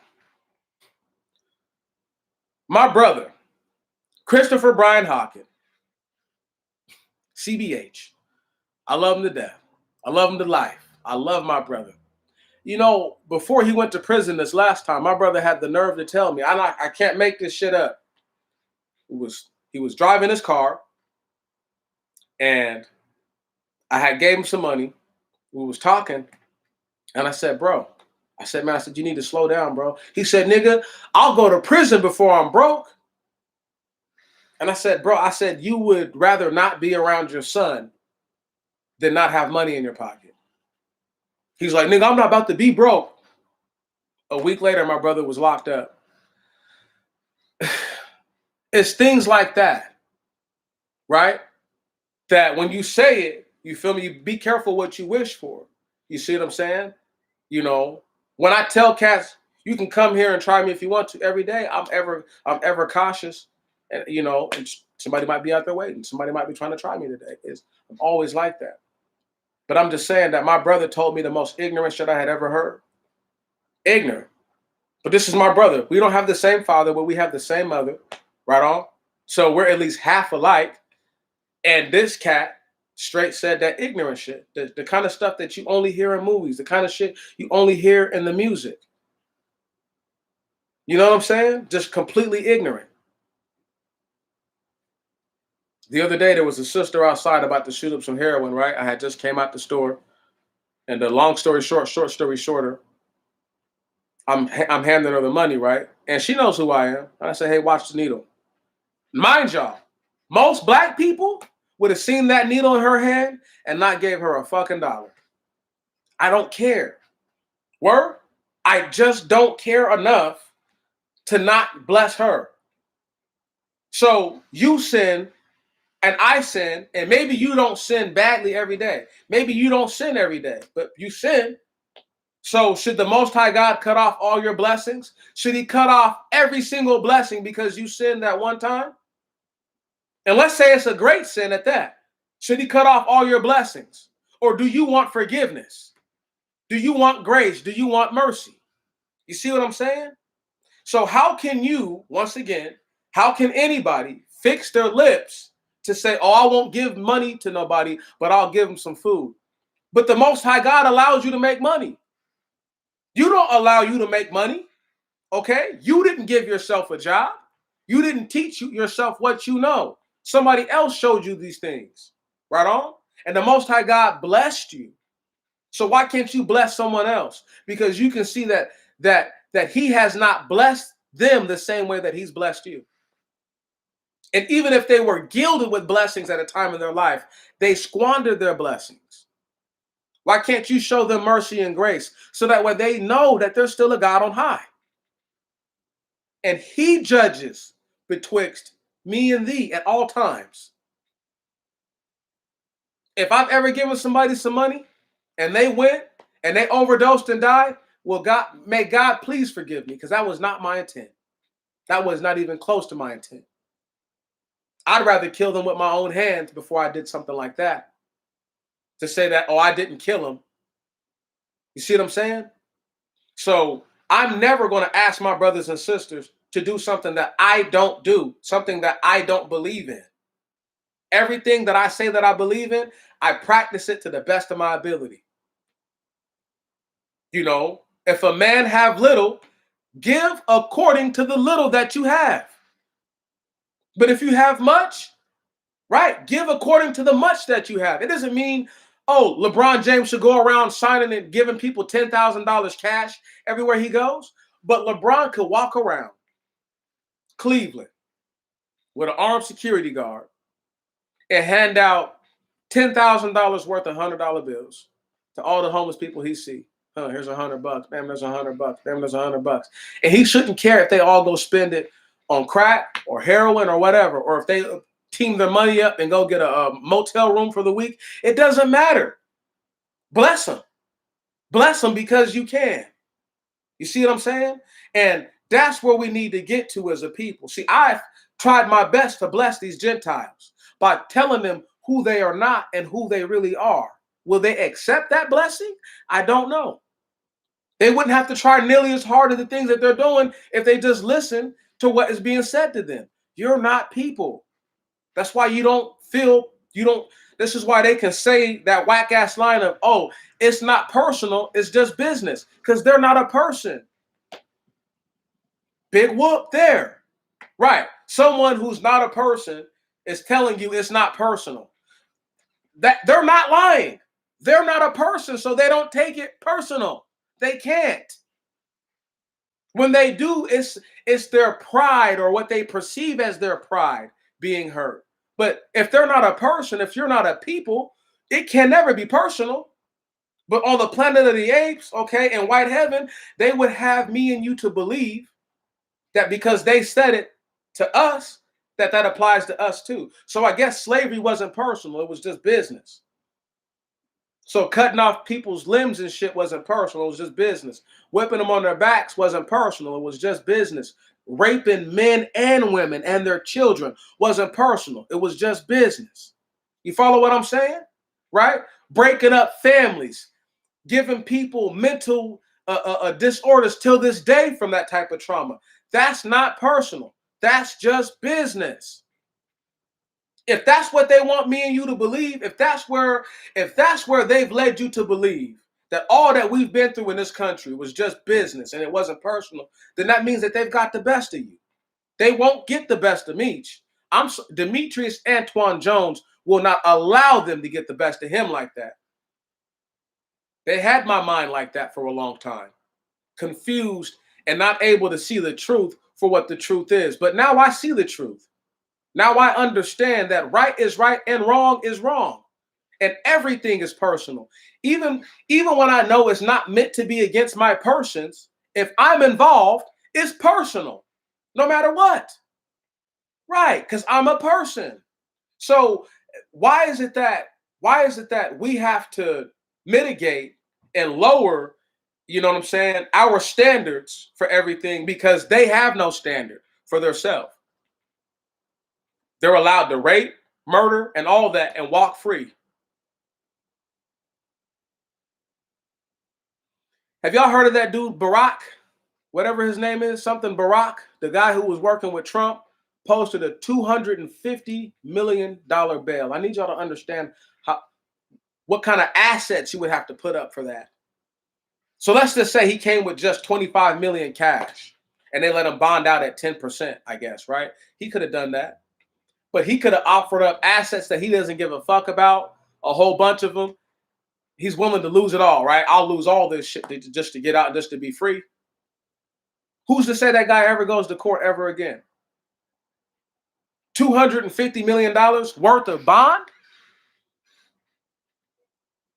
The only niggas that have that kind of money are like Jay-Z and Kanye West. Word? You follow what I'm saying? Word? You got to be Samuel Jackson, Eddie Murphy, Bill Cosby to have that kind of money. That's a ridiculous amount of money. 250 millos, bro. I'm not joking. I'm not joking about that. I'm not doing nothing. That's what it is. $250 million he bailed out. It would take an entire black city to put all their money together to bail to get bail like that, to bail someone out like that. And I don't know what nigga would be that important. If his name ain't George Carver or Martin Luther King, you understand me? I don't know what nigga would be that important to bail out for that kind of money. But Martin Luther King used to do his time in jail. He was arrested over 100 times. He used to get booked all the time. So once again, I need y'all to understand this. The system has been set up by those. Once again, is that personal or is that just business? Word? Like, because I don't get it. Is that just the business of why didn't this guy just have no bail? Why even give him the option? Just because the system here is so greedy. The system is so greedy. It would rather take whatever they think are his ill-gotten gains, right? So that way he could procure his freedom. But none of that was, not once again, is that business or is that personal? Because I'm thinking homeboy paid that $250 because it was personal, because he wanted to get out. Now they could try to say, oh, that's not what it is. Once again, though, only when they care is personal to them. But they're not people. They're not persons. So they don't understand that their dynamics hurt how people view reality and how people actually view the information. It shouldn't be like that, y'all, but it is. And I'm telling y'all, man, you know, I've been yapping and yapping and yapping for hours, and I know y'all don't mind, but as sooner than later, I got to cut it short. The problem is this. Not only can they not tell you who the hell they are, actually, but we know to a degree, to a certain distinction, that we're not who they tell us that we are. We know we're not Africans. We lived in Africa longer than we lived in America. I'll give them that. I'll give them that. But that doesn't mean that's where we're from. The Afghans, the Pashtuns, Farsi-speaking so-called people have been in that land for about 1,500 years, but they're not indigenous to the land just because they inhabit it. So I just have to look at the situation. You know, the glass is always full. Always. It's always a full glass with me. Right on? It's never half anything. It's always a full glass. Because they want us to believe things that just don't make sense. $250 million. Just think about that. That fucks my head up when I think about it, y'all. It's just crazy. But once again, though, he's able to do that because it's not personal. I guess it's just business. So whatever dirty dealings you thought that he committed or was involved in are not greater than justice. I could read to y'all several different stories of white dudes going crazy who have no bail right now. And it's because they're poor white trash. Not for no other reason. It's because they're poor fucking white trash. You know why they gave that army dude a $2 million bail? Because they want the army to bail him out. Right. After he brutally murdered this woman. Allegedly. Beyond all recognition. He has bail. See, is that personal or is that just business? You see what I'm saying? Because they want me and you to believe that if Brother Brandon Johnson went out there, and he's not 6 foot, but he's pretty strong, okay? Brother Johnson's pretty strong. If he went out there and just went total ape shit on somebody, no pun intended for the video, right? Just with everything he's got, as hard as fast as he can do it, right? To some little old white person. You know what I'm saying? They would, when I say that they would, Brandon would be on special lockdown, okay? If they didn't just kill him, if they didn't just roll up and just try to blast him as soon as they got there. That's what I'm saying. As a black person, you cannot do what they do. If you do what they do, you will be instantly punished. We've all said this. Brother Hope was saying this to me the other day. Me and Andre talk about this all the time. When I talk to my people, these are the type of things we talk about. If we go and do the same shit that they do, it's over. It's a wrap. Okay? It's a wrap. Like saran wrap, baby. Okay? Like it's a wrap. Like a loose nigga, like a pallet that needs to be wrapped back. It's a wrap, bro. Okay? Like a naked pallet. All right? That has to get shipped out. It's a wrap, homie. Okay? And that's it. And they can try to say, oh, that's not what's gonna happen. No, that's what's gonna happen. Word? Look, man. I was working in a warehouse, right? Last year. And I got the job through a brother from Atlanta. Brother Terrence, not a bad dude. His cousin, what's brother's name, man? What's his cousin's name, man? Corey. Right on? Right? But he's not brother Corey Tyler. This is a different dude. But this Corey, right? Little kind of hyper aggressive, blah blah blah blah blah. But the brother was like, look, man, I just need you to work in here, right? And I just need you to just do the job, right? So I get left with Corey. His cousin rolls out, goes back to Georgia.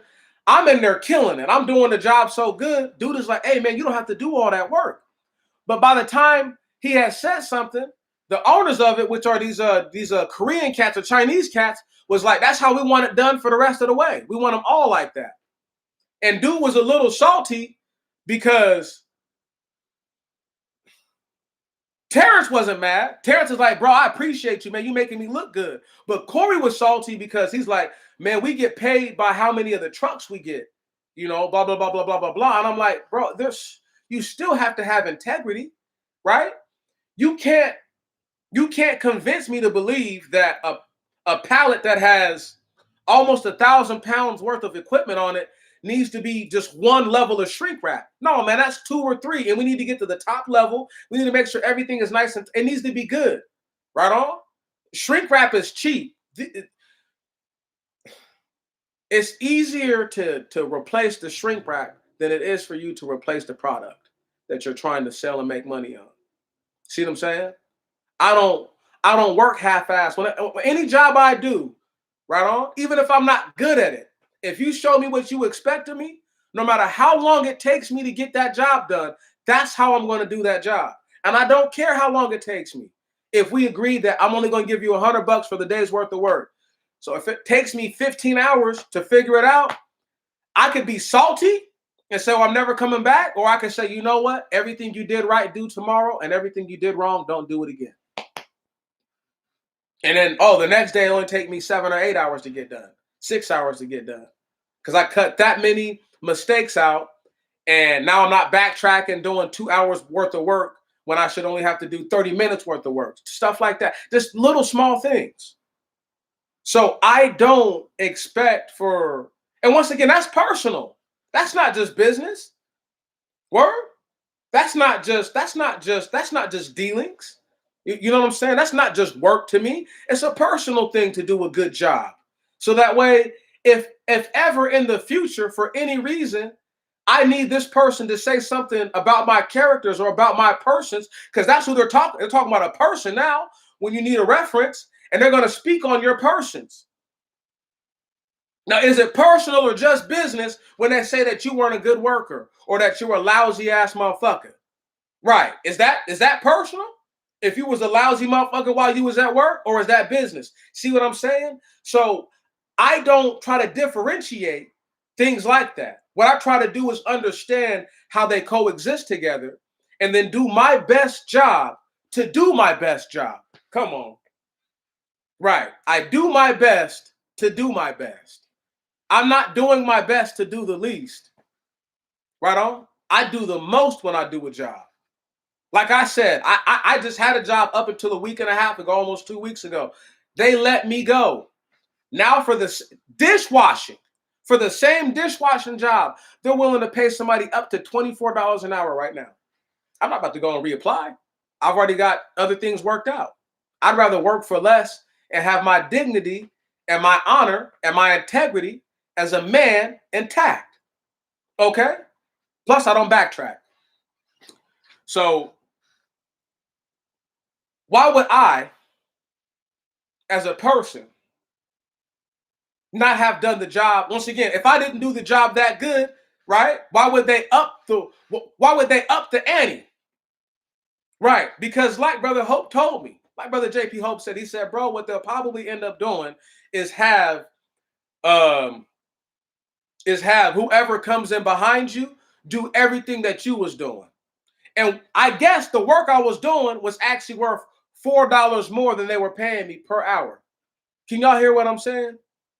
Because I was putting it in. And I know folks think washing dishes is easy.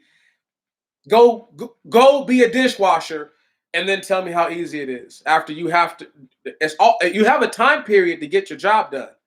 And I was getting the shit done within my time period. I never got more than the most hours I got in a week were 38. 38 hours. And I'm talking about slam business. And I never left dishes in my dish area. It was always clean. It was clean while I was working, and it was clean when I left. Always immaculate. That's how I operated. That's how I operate with any job. I'm going to do the best job I can. If I work in a warehouse and all I'm doing is lumping boxes, I'm going to lump the best I can.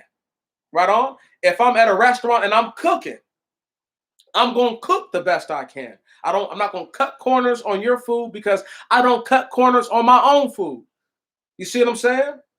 You know, and oh no, bro, it's a for sure eye opener, pimp. When you're actually back there working hard and sweating, you're like, damn, I didn't know I could sweat washing dishes. Yes, you can. Yes, you can. Because they have these environments that are not conducive to working at the normal pace of life. They want everybody to be in a rush. They want everything to be fast, fast, fast, fast, fast, fast, fast. But that's not how this country was built. Okay? It wasn't 1619 they crash landed and then motherfuckers had the internet. That's not how it works. So the fact that these operators of businesses don't operate within the same mindset, but once again, most of them are not tried and true Englishmen or even Britishmen, right on? They're not the seed of the first individuals that crash landed here and were able to live just long enough to start a government. They're not them. So they don't understand. They more than likely come from the seed of those that came after the Civil War, right? Who were told to oppress niggas and to keep your foot on their necks, and we'll make sure that you eventually rise into society. Thank you very much. See what I'm saying? So when you have that genus group, that lineage, those descendants working above you, they don't understand that what they think is possible is not possible, because if it was possible, it would have been done in their home country that their people so-called hail from, that they originate from, supposedly. But because they couldn't accomplish this in Deutschland, now all of a sudden, 300 years later in America, because they crank out technology that is totally useless, does you no good. What physical ability does this phone have other than making telephone calls? You can maybe search the internet for it or whatever, but it has no true physical abilities. It can't help you in a fight. It can't do shit for you. And before people say anything crazy, vehicles have been around for over 100 years. Cars have been around for over 100 years. Mechanized engine type vehicles have been around for more than 100 years. So to try to bring that up would almost actually be hurtful to the point, because it's not counter to what I'm saying. It actually supports what I'm saying. Right. They created things back in the day that were meant to help you. The things that they create now are not meant to help you most of the time. But they'll tell you how you can't live without it, how it's life-changing, blah, blah, blah, blah, blah. Like, I don't know what a 4K television does for anybody. I couldn't tell you. I don't own one either, but I couldn't tell you what 4K actually does for you. Word? I don't know what physical benefits it has. I know that it's probably blasting out a way bunch more radiation than a tube television is. And no, I'm not using a tube television. I'm just giving a comparison in the dynamics. And there's no way that you could get me to believe that, once again, that the things that they're trying to get us to believe, like, you got to do fast, fast, fast, fast, fast. Hurry up, hurry up, hurry up. Everything fast. But then they want quality customer service. They want quality product. And then they want quality assurance on the other end of those who are putting out the product. It's stupid. And it makes zero fucking sense. And they put, once again, the people who get put in the most peril by all of this are black people, because they expect us, the most oppressed class on the earth, to come to a job where we may have little to no training, little to no understanding, and to show up and to perform as if we've just been there our whole life. But once again, they won't even acknowledge the things that happened during slavery, won't acknowledge Jim Crow, won't acknowledge segregation, won't acknowledge none of that shit. Right on? Like the way that some white folks talk, they talk as if America was integrated just because white folks own slaves. They're like, well, we don't need no integration. We're already around these niggas. Black people didn't need integration, right on? But they felt that the only way that they might get clean water, the only way that they might actually get a meal to eat, is by getting their children in the same institutions that the white folks are going to. So that way you have to some degree, to some level, honor that. Right. Black people were being taught with nothing. No books, no nothing. Literally given oral history in some instances. And that's all they had. So why do I have to take a step back on my approach of calling this the Planet of the Apes, of calling white-skinned Gentiles, black-skinned Gentiles, all of them, Mongoloid, whatever, right on? Straight up monkeys, walking, talking monkeys who are in charge. And it's a backwards dynamic, bro, because we should be in charge. We should, but we shouldn't be in America. We should be where we're actually from, okay?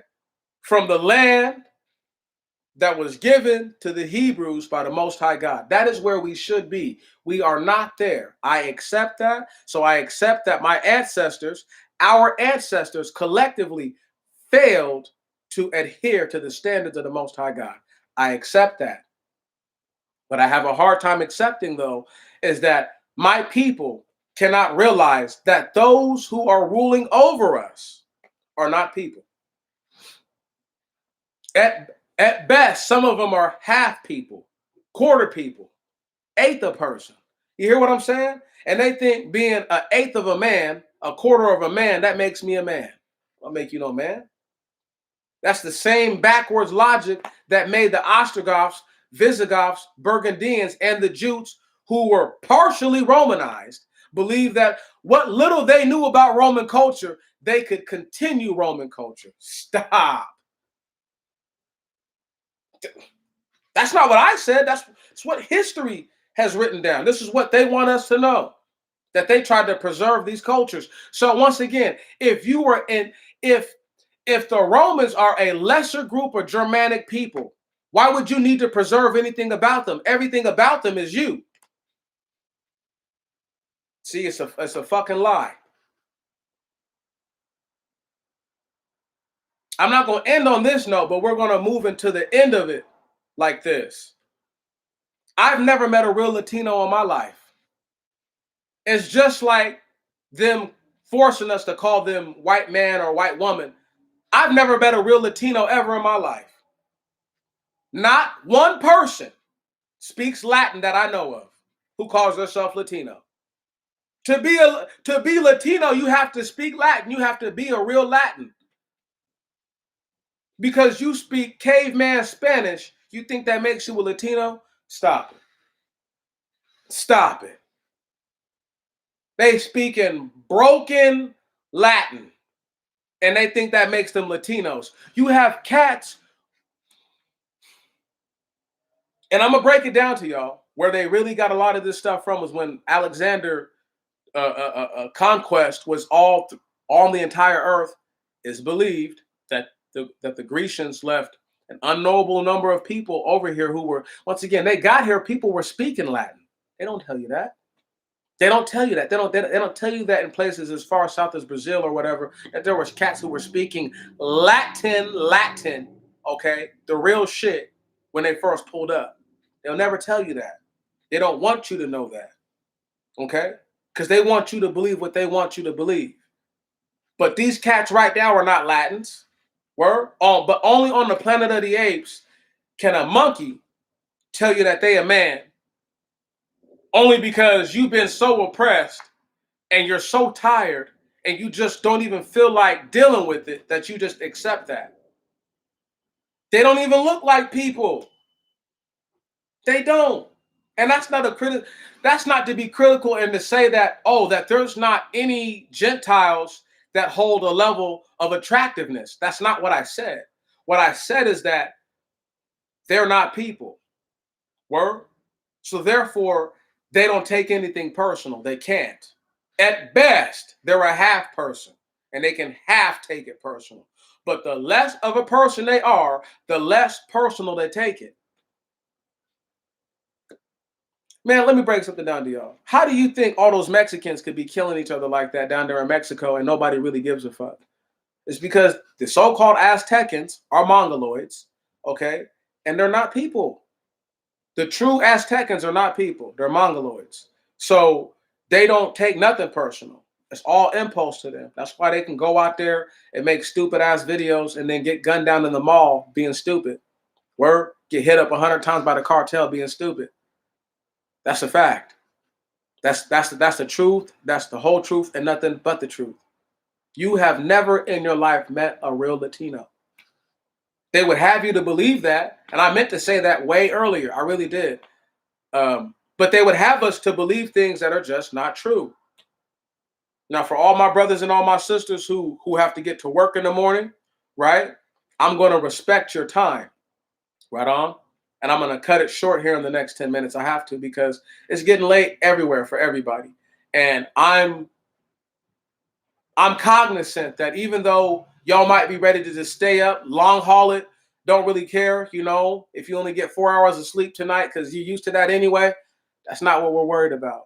I'm worried about respecting your time as people and making sure that I don't overstep the boundaries, right on, of being invasive into anyone's personal life.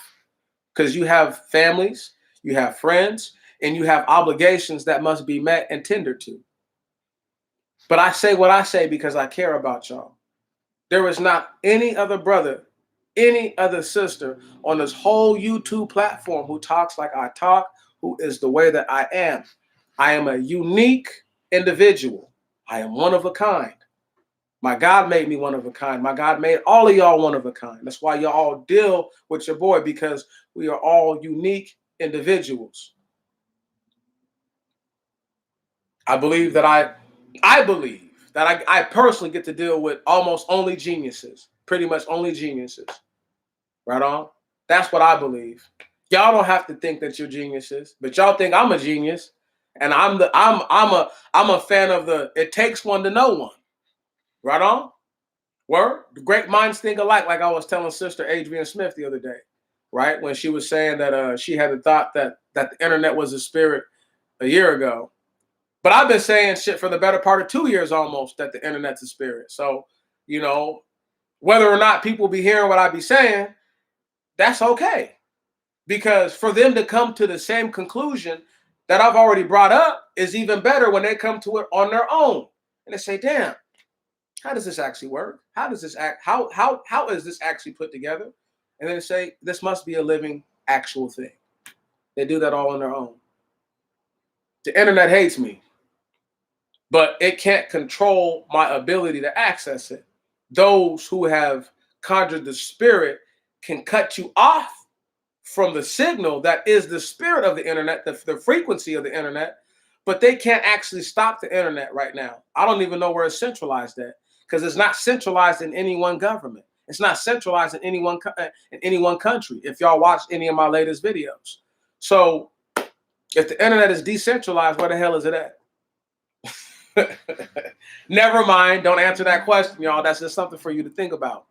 Having said all these things, brothers and sisters, I do pray that you realize that we are living amongst our enemies. We are living amongst the worst of the heathen, the worst of the devil. They who would see you and I to exist in squalor and to tell us that the reason why we have nothing is because our ancestors were genetically ungifted. Therefore, we receive the same ungifted genetic traits, and it makes us incapable of higher thought, and it makes us unwilling to engage in hard work. Things that we have, as Black people, we have disproven time and time and time and time again, and we will continue to disprove these things as long as we live.